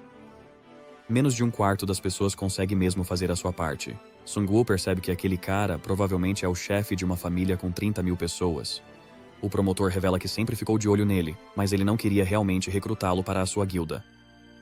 Porém, ele mudou de ideia ao ver o ranking. Ele percebeu que sua melhora não foi só sorte. Ele começa a se abrir um pouco e diz que muita gente confiando nele o deixa um pouco ansioso. O MC diz que isso não parece algo que ele diria a um completo estranho. O promotor explica que perdeu os pais quando o apocalipse começou. Embora tenha sobrevivido ficando mais forte, ele ainda guardava ressentimento em relação ao jogo. Ele revela seu plano de um dia se vingar do jogo pelo que ele fez e para isso precisa de pessoas como ele. O protagonista pergunta se ele quer entrar na guilda, mas o cara pega uma caixa e diz que quer outra coisa também. Ele mostra uma pedra de profecia. Quando Sung-woo toca nela, ele vê a árvore do mundo na ilha Yui destruindo tudo ao redor. As raízes se espalham pela ilha inteira, matando todos que encontram. Depois de voltar, ele lê uma descrição dizendo que esse futuro vai acontecer se não conseguir deter os caídos. O promotor explica a ele que a árvore do mundo vai destruir o mundo inteiro deles. Os dois precisam trabalhar juntos se quiserem impedir que isso aconteça.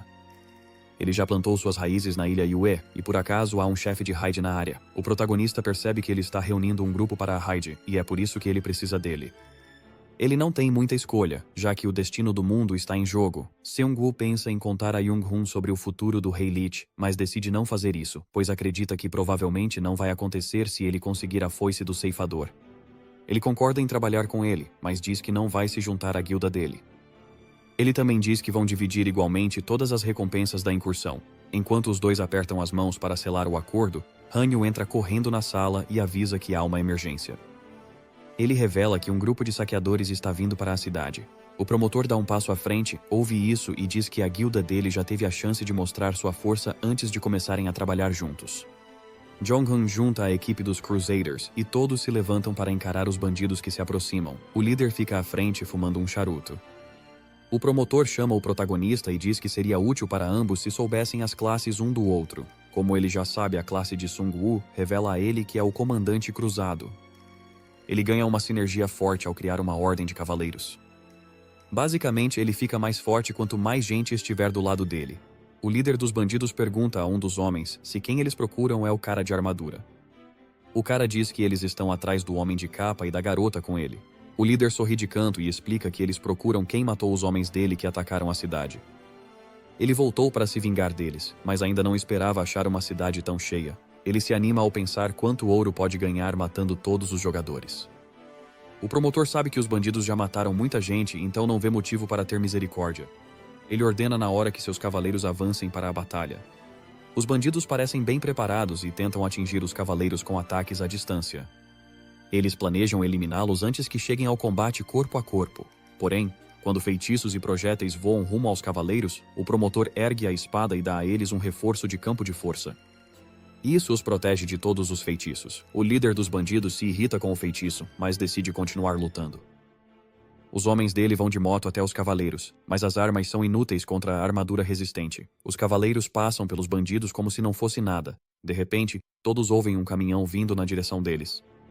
O homem que dirige o caminhão chama todos os bandidos e avisa para saírem do caminho. O promotor está pronto para defender seus homens. Ele pega a espada e carrega o golpe especial. O cara vendado grita para o resto dos soldados recuar, pois conhece o poder destrutivo do ataque.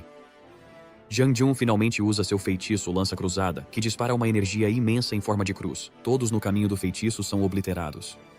Os caminhões são destruídos com um único feitiço.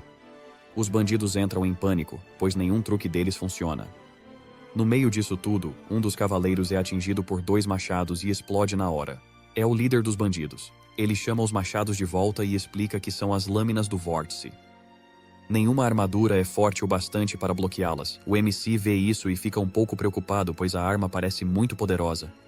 Ele sabe que não são lâminas normais. Enquanto os cavaleiros caem, o promotor dá um passo à frente, sorri e desafia o líder dos bandidos a lutar.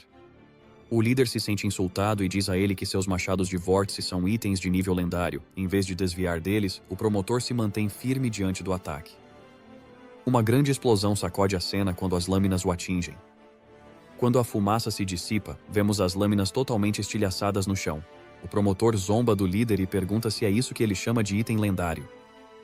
Ele usa a espada para partir as lâminas ao meio, fazendo o líder cair. O promotor ganha um aumento de defesa baseado no número de cavaleiros do grupo, deixando sua defesa entre as melhores do mundo.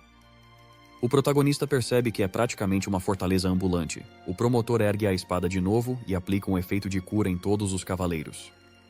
Uma luz amarela envolve todos e eles recuperam as forças. Esse também é um de seus feitiços. Ele cura os aliados no mesmo tanto de dano que bloqueou. Enquanto estiver em pé, os cavaleiros são invencíveis. Com os cavaleiros de volta à batalha, ele manda avançarem contra o inimigo. Enquanto isso, Kyung-soo e os outros sobreviventes se escondem no prédio. O pai do Hanyo fica meio curioso e sugere que eles vejam o que está acontecendo lá fora. Kyung-soo hesita, mas acaba concordando, e os dois saem para ver a batalha. Uma fumaça enorme tomou o campo de batalha. Todos os cavaleiros estão caídos, e parece que o rumo da batalha mudou por completo. O líder dos bandidos sabia que não venceria os cavaleiros, então soltou uma nuvem de veneno que tinha recebido do vendedor ambulante. Chamava-se Concentrado do Abismo. O promotor prendeu a respiração enquanto ficava no veneno. Seu escudo era inútil, já que não conseguia bloquear o veneno. Ele queria encenar na frente do MC, mas percebe que precisa dar o melhor de si para vencer. Enquanto pensa, ele ouve os passos de Sung-woo atrás dele. Ele se vira para ver o protagonista com um enorme sorriso no rosto. Ele inala o veneno e diz que é uma boa combinação para os bandidos. Ao vê-lo caminhar sem esforço pelo veneno, o líder dos bandidos se irrita e joga uma garrafa na direção dele. No entanto, isso tem o efeito oposto, já que ele parece estar curtindo o veneno. O cara esqueceu que enfrentava um necromante. Sung-woo assume a forma de esperta e diz que eles combinam bem. O protagonista ri ao inalar o concentrado do abismo. Não parece tão eficaz quanto o feitiço do chefe orc, mas ainda basta para deixá-lo desperto. Ele decide mostrar do que é capaz diante da Guilda de Libertação. Os bandidos o encaram chocados e se perguntam como ele ainda fica de pé no veneno. Um deles acha que o veneno falhou, então tira a máscara, mas isso o mata na hora. Enquanto isso, Sung-woo só parece ficar mais forte a cada respiração. Ele ativa a resposta da morte e invoca vários zumbis. Os bandidos logo percebem que enfrentam um necromante. O protagonista quer mostrar seu poder de verdade, então invoca todos os esqueletos também. Os bandidos correm para salvar a própria vida ao verem os Homens-Fera virarem esqueletos, mas o protagonista não vai deixá-los escapar tão fácil. Ele usa os cadáveres deles para fazê-los explodir. Kyung-soo observa de longe. O MC e o talento dele o impressionam. A mãe do Ranho também sai e pergunta o que eles estão fazendo. O líder dos bandidos ouve e chama os outros para fazê-los de reféns, já que não vê outra saída. Kyung-soo tenta protegê-los, mas de repente Jisoo aparece. Ela fica na frente deles, como um escudo. Os bandidos veem uma garota e avançam, empolgados, achando que ela é um alvo fácil. Infelizmente para eles, não poderiam estar mais errados. Jisoo os corta com sua lâmina flamejante, e o líder dos bandidos finalmente percebe que ela é um monstro absoluto. Ele entra em pânico e de repente sente uma lâmina no estômago. O protagonista o apunhala e pega o segundo bilhete para o palco oculto. Agora ele tem os 2 ingressos e pode ativar o palco. O promotor pergunta o que é aquilo, mas antes que ele consiga entender, ele é enviado automaticamente para o palco oculto. O promotor tenta entrar no portal, mas recebe uma mensagem de que não pode entrar. Ele se pergunta para onde leva o portal dourado. Enquanto isso, o cinegrafista ainda tira fotos e grava o MC. O promotor fica irritado e diz que ele não pode tirar mais fotos. Ele diz que há muitas pessoas mal intencionadas lá fora, então eles precisam ter cuidado com as informações que divulgam ao público.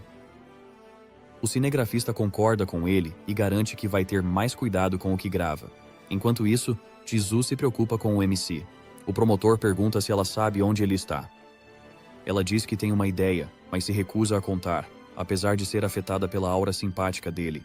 Ele percebe que ela desconfia, mas ela ainda não o rejeita logo, então ele tenta de novo. Ele diz que ele pode estar em perigo e só quer a localização dele para ajudá-lo. Quando Hanyu começa a falar, Jisoo tapa a boca dele na hora. O promotor pergunta se ela vai ficar parada, como uma marionete, e deixar a amiga em perigo. Ela olha para ele e revela que o MC está no palco oculto. Como são da mesma equipe, ela confia que ele vai dar conta sozinho. O promotor elogia a luta dela e oferece uma vaga na guilda dele. Ele diz que, se ela entrar, também vai ganhar um grande aumento nas habilidades. Mas Jisoo recusa a oferta e diz que já tem uma equipe em quem confia.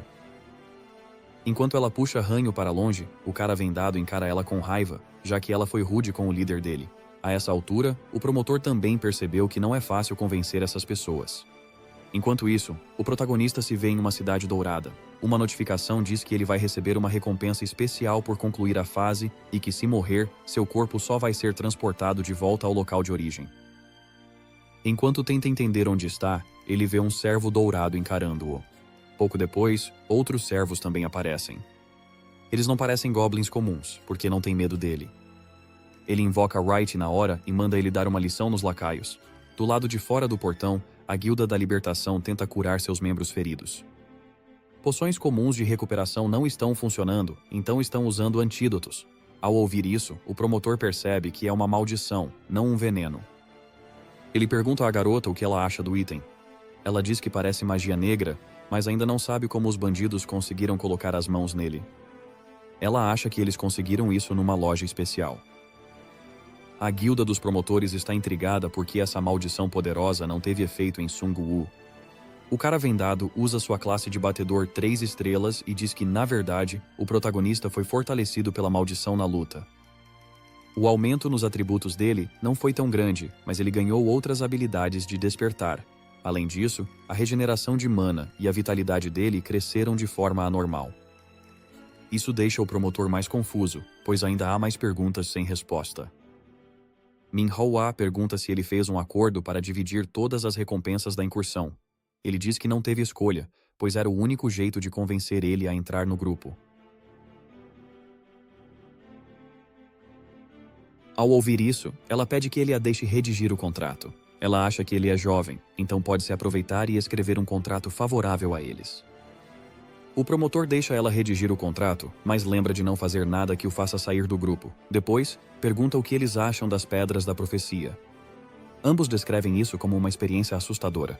Ele percebe que enquanto outros ficaram apavorados com vislumbres do fim do mundo pela Pedra da Profecia, o protagonista não parece se abalar. Ele então pede que ela verifique se ele já encontrou a Pedra da Profecia antes. No palco secreto, os lacaios de Sung-woo causam caos. Ele revive orcs dourados e vê que são mais fortes que monstros comuns, mas ainda não são páreo para ele. Sem ninguém para proteger, ele fica livre para lutar com tudo. Ele não precisa pensar no próximo passo e pode fazer o que quiser. Tudo o que ele precisa fazer é matar todos os monstros à sua frente. Ele não precisa se preocupar com sua reputação nem com seus companheiros de equipe. Ele é, de fato, um exército de um homem só. À medida que avança mais fundo, por um instante ele sente que está perdendo o controle mental, mas se recompõe ao ouvir seu nome. Ele olha em volta e vê todos os seus lacaios esqueléticos ao redor. Mesmo com eles por perto, ele se sente um pouco sozinho. Logo, ele chega a uma encruzilhada e se depara com duas opções. Há um baú de tesouro maior à esquerda e um menor à direita. Ele sabe que o baú maior traz mais risco, mas também uma recompensa maior. Com essa ideia em mente, dá um passo rumo ao tesouro maior, apesar do perigo. Enquanto caminha até o baú, ele não encontra monstro nenhum, o que o deixa um pouco desconfiado. Ele manda seus lacaios atacarem. Ao ser atingido, o baú vira um monstro-chefe Mimic. Os dentes do Mimic são fortes, e sua mordida causa um dano muito alto.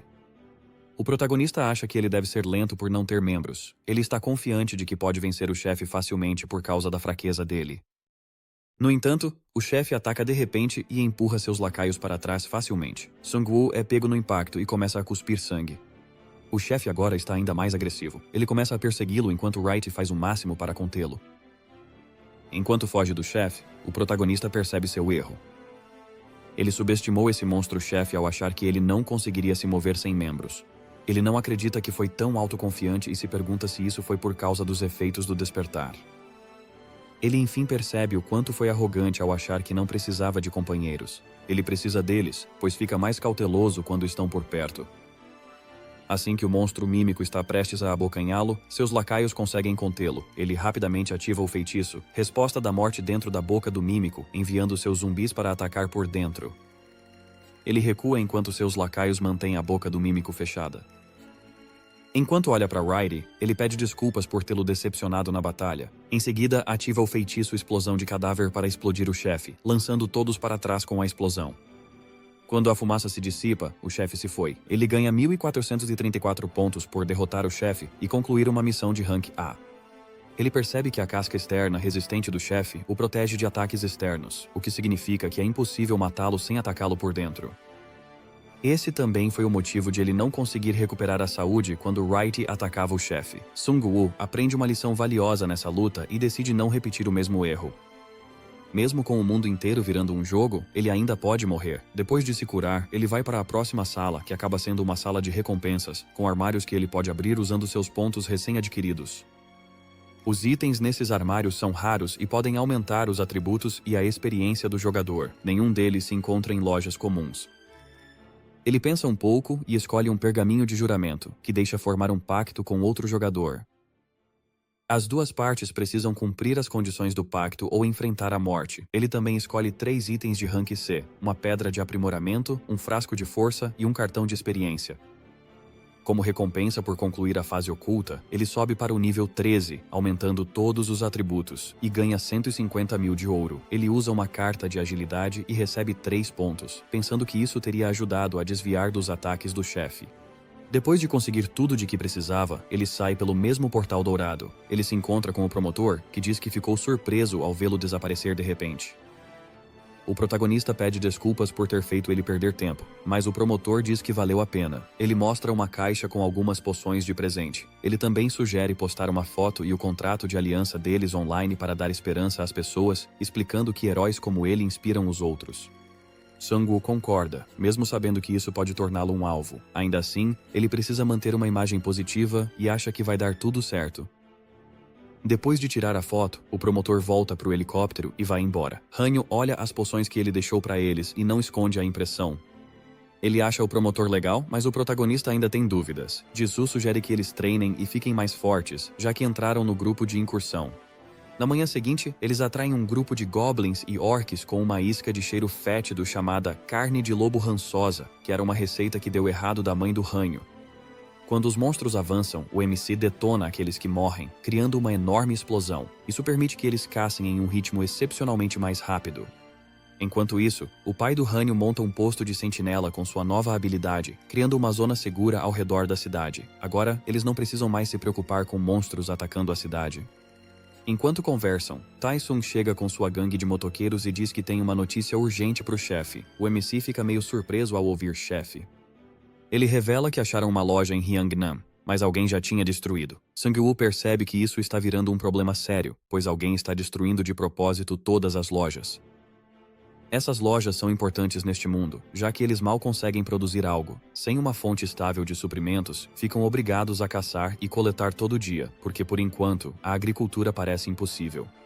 Sang-woo manda que ele avise Kyung-soo se encontrar outras lojas por perto. Eles precisam pôr guardas em cada loja que acharem, ou a segurança deles pode estar em risco. Ele percebe que algumas amigas dele estão paradas bem longe. Tae-song explica que é porque ele chutou Yoo-jin quando ela estava possuída por um Lorde Vampiro, e agora elas acham que ele é um brutamontes que bate em mulher. Hanyu sussurra que ele pode até ser popular online, mas sua reputação na vida real é péssima. Pela primeira vez, Sung-woo fica feliz que o fórum exista.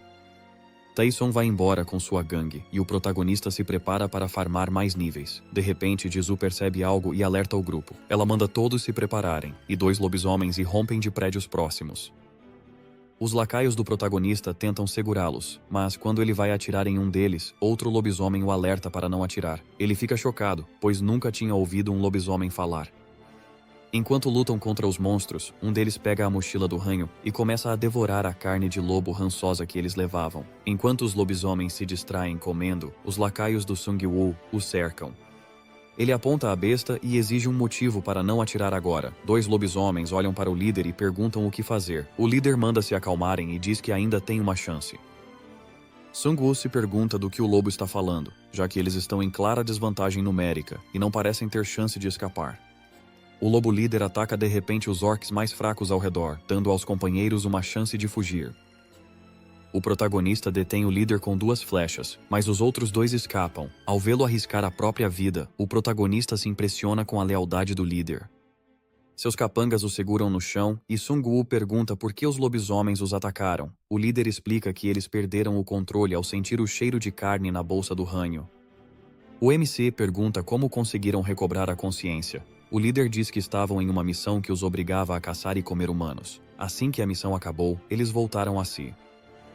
O protagonista não sabia que existia uma missão que obrigava os lobos a atacar humanos. Ele só achava que todos os monstros agiam por instinto. Ele pergunta ao lobisomem se há mais como ele por perto. O líder não responde, mas Sung-woo já sabe o que ele está escondendo. Ele pergunta se foram eles mesmos que destruíram as lojas. O lobisomem diz que não foram eles. Eles evitam humanos sempre que dá. Ele conta a Sung-woo sobre outro grupo hostil aos humanos, que destrói lojas para enfraquecer os jogadores. Liderado por humanos chamados cientistas malucos, esse grupo cria itens perigosos para prejudicar os outros. O protagonista percebe que eles devem ser os mercadores errantes de quem já ouviu falar. Ele pergunta ao lobisomem se está dizendo isso para que seus companheiros voltem e o salvem. No entanto, o líder diz que já instruiu os lobos a fugir e nunca mais olhar para trás em uma situação como essa. Quando Sung-woo finalmente encosta a espada no pescoço do monstro, ele espera que ele implore pela própria vida, mas o lobisomem faz o oposto. Ele diz que esperou por esse momento há muito tempo. Ele admite que, quando ocorreu o evento de seleção de classes, desconfiou do sistema e não escolheu uma classe para si ou para a família. No entanto, seu filho adorava jogos e escolheu uma carta de classe, mas acabou sendo o primeiro humano que o lobisomem devorou. O líder diz que quis morrer assim que recuperou a consciência. Sang-woo sabe que não pode deixá-lo viver, por mais mal que se sinta. Nos seus últimos momentos, o lobisomem diz como o jogo é injusto. Ele só fez essas escolhas porque tentava sobreviver, e tudo acabou dando errado. Sung-woo enfim põe fim ao sofrimento dele, e Hanyu sente pena, sabendo que todos são seres racionais tentando se proteger. O protagonista diz que eles não devem relaxar. Até os saqueadores que mataram antes devem ter família. Ele manda ele se preparar, porque vão atrás dos 2 lobisomens que escaparam. Jisoo pergunta o que fariam quando os encontrassem, já que parecem crianças. Ele diz a ela que não está planejando fazer nada com eles. Ele só precisa saber mais sobre o território das feras lobo. Ele sabe que isso não é justo. Ao tornar os licantroferas conscientes, o sistema cria um conflito. Embora os jogadores não queiram esses monstros por perto, saber que são humanos pode fazê-los sentir simpatia. Mesmo assim, ele sabe que não pode arriscar mostrar misericórdia a criaturas que podem perder o controle a qualquer momento. O sistema programou essas feras para caçar e matar pessoas, e isso fica claro pela missão que todas recebem. O grupo de Sang-woo viaja bastante em busca dos lobisomens. De repente, todos ouvem uma voz perto e se escondem. Eles veem 2 lobisomens capturados por um grupo de kobolds. Um kobold brinca sobre fazer linguiça com os lobisomens, mas o líder diz para não comerem. Ele lembra que eles são presentes para a rainha. Os kobolds esfaqueiam os lobisomens com lanças e os arrastam até o esconderijo. O protagonista e os amigos ficam intrigados, pois kobolds são monstros fracos, e mesmo assim, capturaram 2 lobisomens de nível médio. Sang-woo acha que eles podem ter passado um veneno paralisante na lança, mas ainda não entende como conseguiram amarrá-los daquele jeito. Eles também veem uma loja na masmorra, o que indica que ela ainda não foi concluída. Sang-woo diz ao time que precisam controlar essa loja para ajudar a comunidade a sobreviver. Nesse momento, eles recebem uma notificação de que esta masmorra se chama Câmaras da Rainha Aranha Venenosa, uma área mortal onde 124 jogadores já morreram. Há um bônus de 50% por limpá-la. Hanyu fica nervoso, pois não trouxeram goblins, e esta masmorra favorece os monstros. Ao irem mais fundo, encontram pessoas presas em teias de aranha, pedindo ajuda. Jisoo usa a lâmina flamejante para cortar as teias e libertar os jogadores presos. Um dos resgatados agradece, mas de repente, várias aranhas saem da sua boca e o matam. Sang-woo manda todos recuarem e explode os corpos. Ele pede que fiquem alertas e olhem para o teto, pois as aranhas parecem vir de todos os lados. A explosão atrai mais aranhas e kobolds até eles. Eles começam a se aglomerar ao redor do grupo. Porém, Hanyu de repente arremessa a faca e mata um deles. Isso ativa a forma Super Saiyajin dele. Empolgado, ele entra em Berserk e começa a esmagar aranhas e kobolds, com um sorriso enorme no rosto. Isso assusta todos os monstros, que acham que ele é um demônio e começam a correr. Meu garoto se empolga demais com o próprio poder e começa a repetir o monólogo do Sang-woo de novo. Ele também acha que não precisa mais dos companheiros de equipe, já que consegue lutar sozinho contra todo mundo. Ele agora é um bandido sacerdote. Os kobolds tentam outra tática e mandam as aranhas prenderem Hanyu com teias por todos os lados. Sang-woo percebe que foi assim que eles amarraram os lobisomens. Eles o amarram por um instante, mas Hanyu se solta com um rugido forte. Os kobolds mandam as aranhas seguirem borrifando nele e, enfim, o imobilizam por completo. Vendo que não vai se soltar, Hanyu volta a si e chama o MC para pedir ajuda. Sang-woo explode de novo os corpos ao redor, atingindo os monstros na explosão. Enquanto dá uma rápida lição sobre controlar as emoções, surgem mais monstros. Ele ativa a anti-habilidade, Resposta da Morte, invoca zumbis e os envia contra os monstros. Numa explosão, elimina os invasores e deixa sua equipe assumir o controle da estação de metrô. Porém, o caminho para a próxima estação está bloqueado. Ele lembra que esse metrô se liga a um shopping acima, onde acha que a rainha pode estar escondida. Após limpar o shopping, eles chegam à sala do chefe, mas uma notificação alerta que esta masmorra, chamada de Masmorra Assassina, tirou a vida de 124 jogadores. Eles ainda recebem uma pequena recompensa se saírem agora. Hanyu fica com medo, porque a masmorra já oferece recompensa sem eles nem entrarem na sala do chefe. Jisoo pergunta a ele se ele quer continuar. O nosso garoto não é de recuar, então ele insiste em seguir em frente. Lá dentro, um xamã kobold os cumprimenta, revelando que ele é o chefe da masmorra. Sang-woo achava que o chefe seria uma rainha-aranha, então se surpreende um pouco. Hanyu também fica chocado, pois esse xamã fala a língua humana com fluência. O xamã ri e explica que é porque ele comeu 20 cérebros humanos. O protagonista percebe que o jogo deixa os monstros mais fortes ao matar humanos. O xamã zomba deles, dizendo que em breve terá 23 cérebros humanos. De repente o chão treme, e a rainha-aranha venenosa surge, se unindo ao xamã. Parece que esta masmorra tem 2 monstros. Os 2 monstros se fundem, com o xamã atuando como o cérebro e a rainha-aranha como o corpo. Sang-woo ativa imediatamente sua magia de Resposta da Morte e libera todos os seus zumbis. Ele está planejando usar os zumbis para explosões e depois acabar com eles com seus esqueletos. No entanto, a Rainha-Aranha prende seus zumbis em suas teias de aço. Ela os arremessa para longe em vez de acabar com eles. O xamã ri e diz a ele que já sabia que ele ia explodi-los. Isso preocupa o protagonista, pois o kobold parece ter ganhado a inteligência dos humanos que devorou. Ele vê a Rainha-Aranha bloquear a adaga arremessada por Hanyu. O Kobold diz que ele é o cérebro e a rainha, o corpo. Ela vai protegê-lo a todo custo. Enquanto a Rainha-Aranha lança teias, Jizu as incinera com a espada flamejante. Ela sorri e diz que a Aranha-Rainha é tão inflamável quanto as outras. O Xamã Kobold usa magia de água para apagar as chamas e mantém Jizu afastada. Ao mesmo tempo, o protagonista manda seus lacaios erguerem uma barreira e diz a Hanyu para proteger Jizu. Ele diz a Hanyu que tem um plano em mente. Enquanto a Rainha-Aranha esmaga seus lacaios, ele usa seus poderes de necromante para ressuscitar todos os cadáveres de cima. Enquanto os cadáveres caem, ele diz que o ninho deles foi quase feito para ele.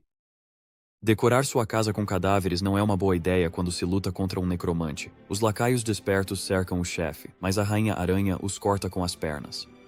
Um lacaio acerta a perna dela, irritando-a o bastante para borrifar veneno. Porém, o veneno não afeta os mortos-vivos, já que são só ossos. O xamã percebe isso rápido e diz à rainha para parar de usar veneno.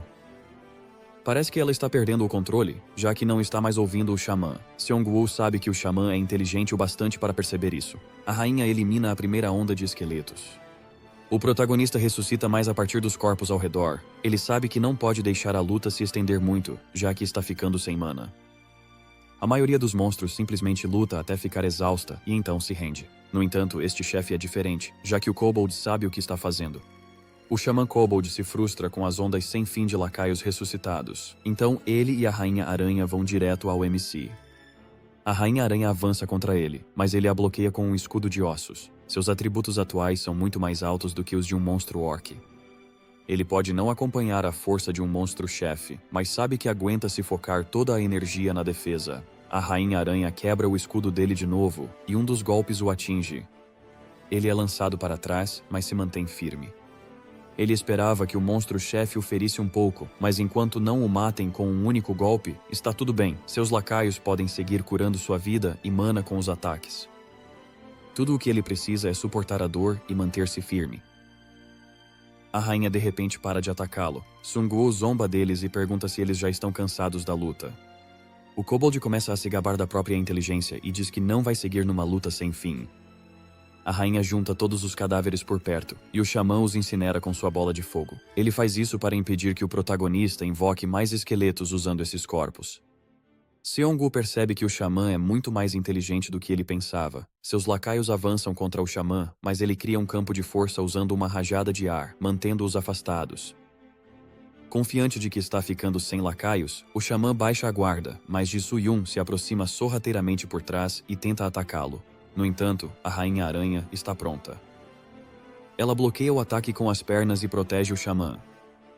O Kobold pergunta a ela se está tentando surpreendê-lo. Ele olha para todos à sua frente e percebe que está faltando alguém. De repente, Hanyu aparece com os zumbis e diz a ele que ele e Jisoo estão trabalhando em uma arma secreta só para ele.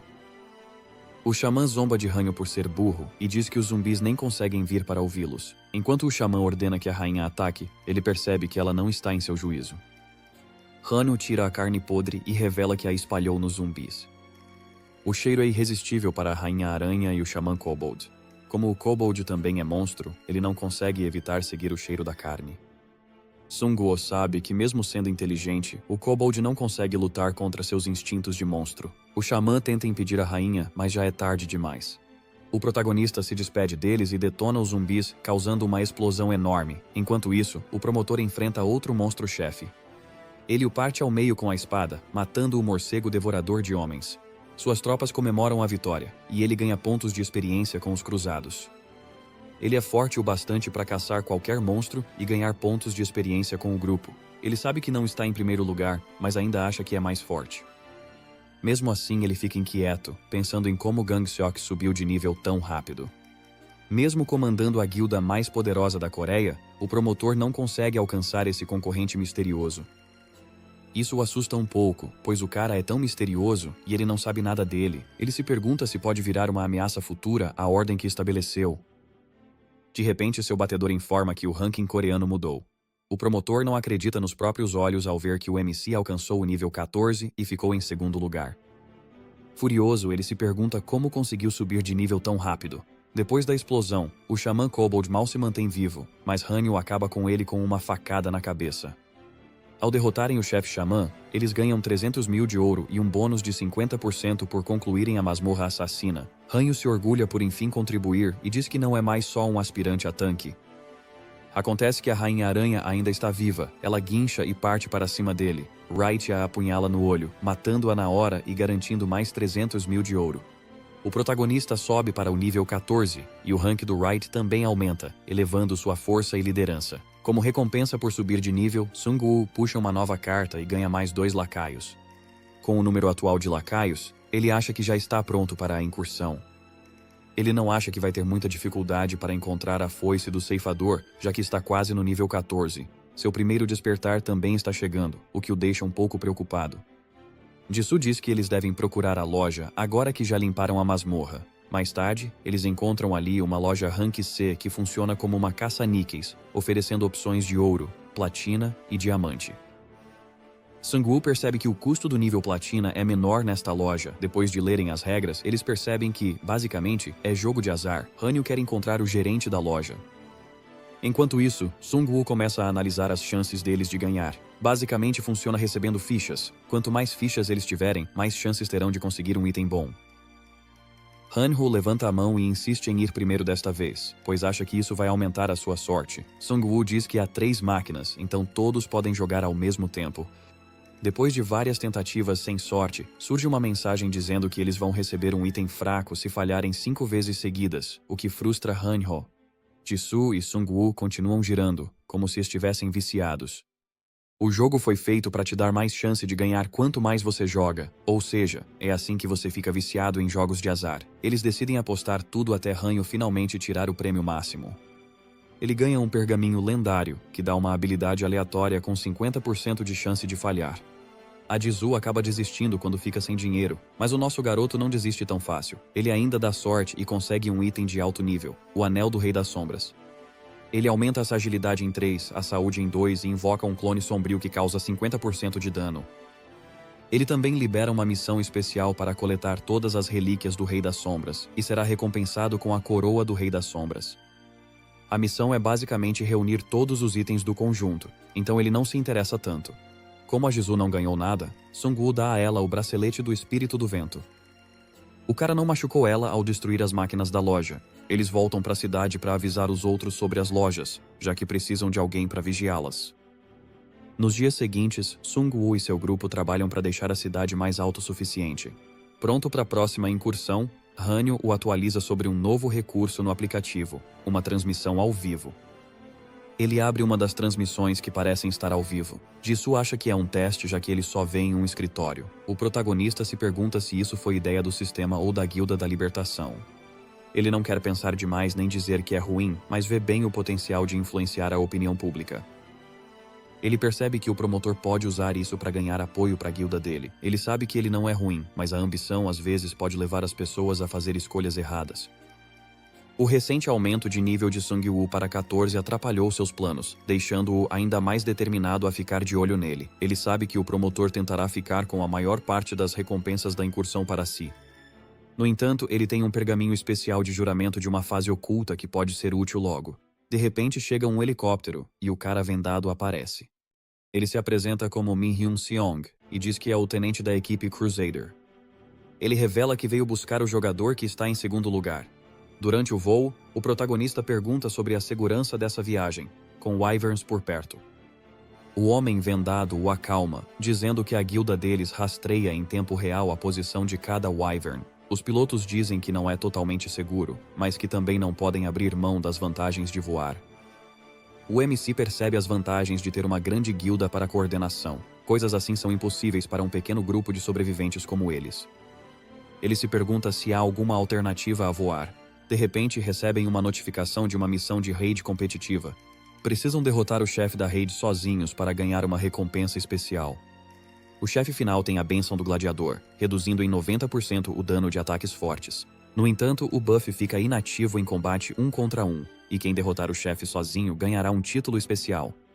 O cara vendado fica meio surpreso ao ler a mensagem, porque isso não estava no plano deles. Mesmo assim, ele confia que a irmã dele ou o promotor vai resolver isso. Ver ele em pânico faz Hanyu pensar que os dois são parecidos. O protagonista também se surpreende, já que chefes de raid normalmente são derrotados em grupo, pois é difícil vencê-los sozinho. Ele sente que alguém pode estar observando e nota que, depois de todos os preparativos, alguém de repente tornou tudo mais difícil. Agora ele não tem escolha a não ser disputar com o promotor e os outros membros da guilda durante a raid. O guia do jogador revela uma mensagem do promotor, anunciando que 12 grupos e 1.000 jogadores participarão da incursão contra o chefe na Ilha Yui, transmitida ao vivo. Depois da raid, a Guilda da Libertação planeja caçar monstros por toda a Coreia e mais tarde pelo mundo. Embora a maioria dos jogadores esteja empolgada, alguns acham que o protagonista deveria liderar, e não o promotor, pois tem uma classificação mais alta. Quando Sung-woo e sua equipe chegam, os jogadores se animam ao vê-lo. Quando eles pousam, o promotor os recebe em pessoa. O MC diz que está impressionado com a área ao redor, já que parece bem organizada. Ele vê uma câmera e suspeita que o promotor esteja usando a incursão para se autopromover. Ele também vê um grande grupo de jogadores e se pergunta se ele quer mostrar a diferença numérica entre eles. Um jogador de cabelo roxo dá um passo à frente e zomba dele por ter vindo com apenas 2 companheiros de equipe. Ele diz a ele que isso não parece uma aliança equilibrada e revela que trouxe 31 membros de elite, como se ter cabelo roxo não fosse o bastante para ele. Os termos do contrato ainda não foram discutidos, então o protagonista se pergunta se o promotor e esse cara de cabelo roxo planejaram isso para fazê-lo parecer mal. Sung-woo pergunta ao jogador se pode se apresentar primeiro. O promotor apresenta o jogador como Gang Yoon Lee, líder de um grupo de Daihakho e um feiticeiro do tipo fogo popular nos fóruns. Sung-woo diz que os 3 sempre andam juntos. Não faz sentido contar cabeças, já que vão para uma raid contra um chefe, não para uma guerra. Gang-yoon está irritado, mas o promotor o lembra da classe de Sung-woo. Diz que ele nunca está sozinho, e por isso pediram que se juntasse ao grupo de ataque. Enquanto o homem vendado rói as unhas, ansioso, o promotor lhes diz que é hora da reunião. Eles entram para a reunião que está prestes a começar. Dentro, líderes de vários grupos estão reunidos. Min Hwa-seong, a subtenente dos cruzados, anuncia que a dificuldade da incursão aumentou com esta nova missão.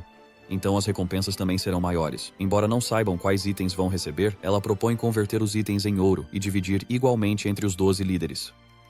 O protagonista olha ao redor e percebe que todos estão nisso. Dividir tudo igual nem sempre é justo, mas nenhum líder disse nada.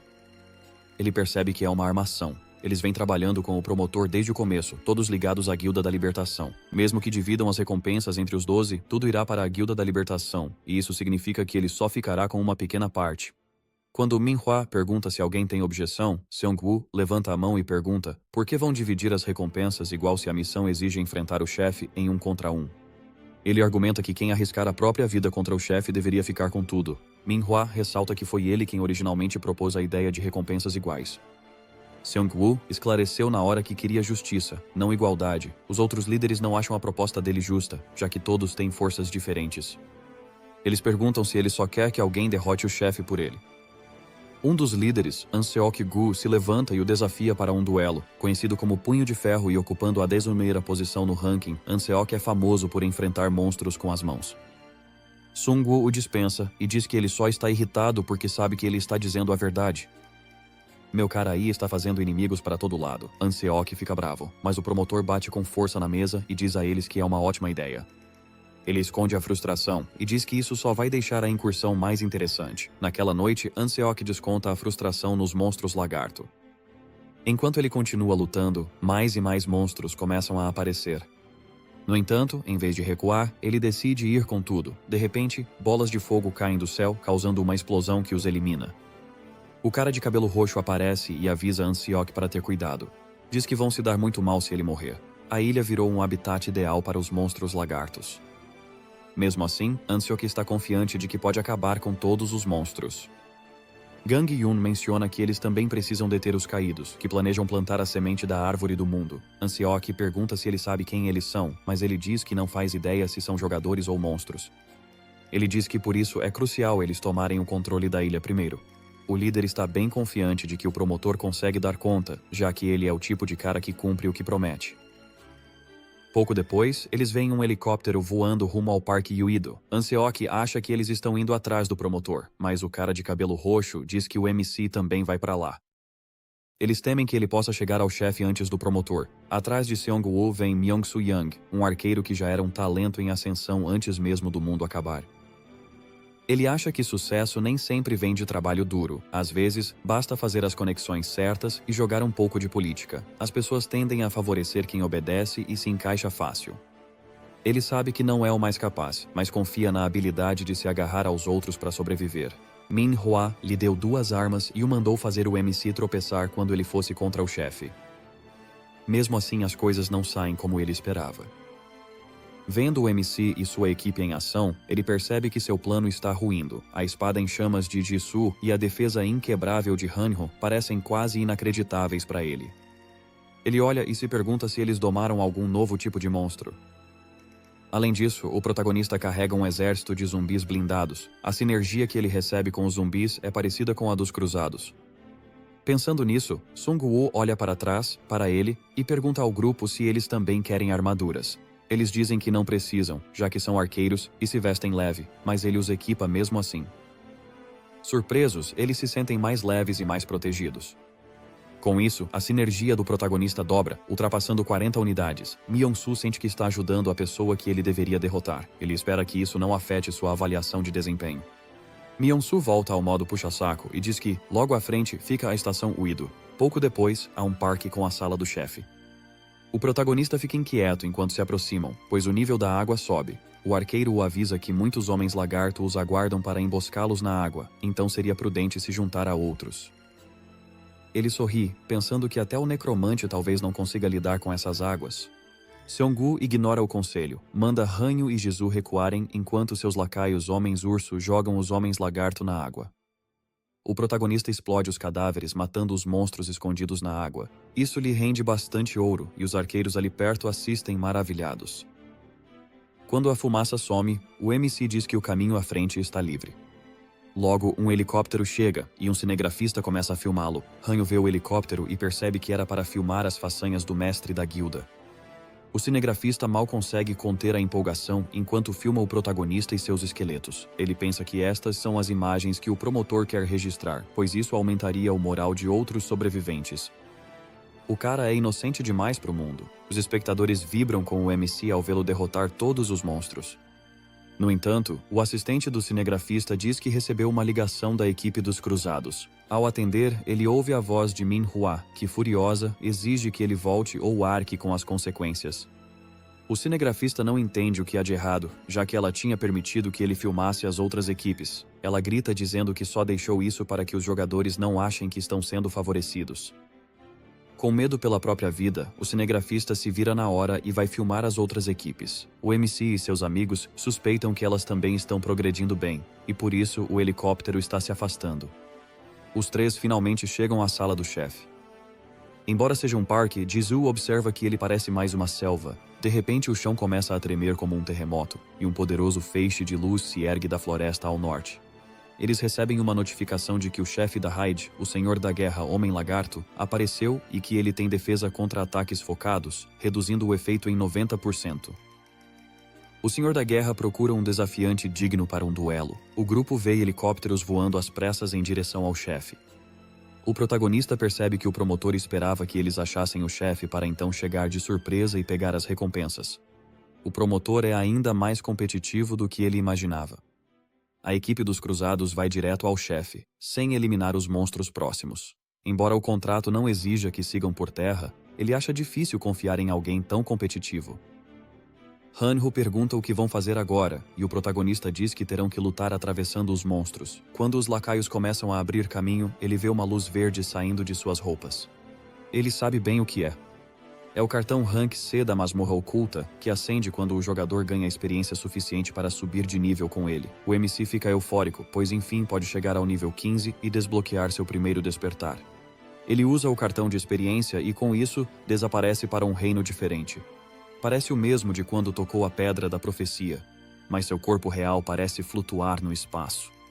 Ali, ele vê uma luz forte e uma mensagem do sistema dizendo que é aquele que segura as rédeas da morte e que precisa achar a foice do ceifador. A missão, Quem é o Mestre da Morte Parte 2, aparece. Ele receberá o primeiro estágio de despertar se conseguir tomar a foice do ceifador.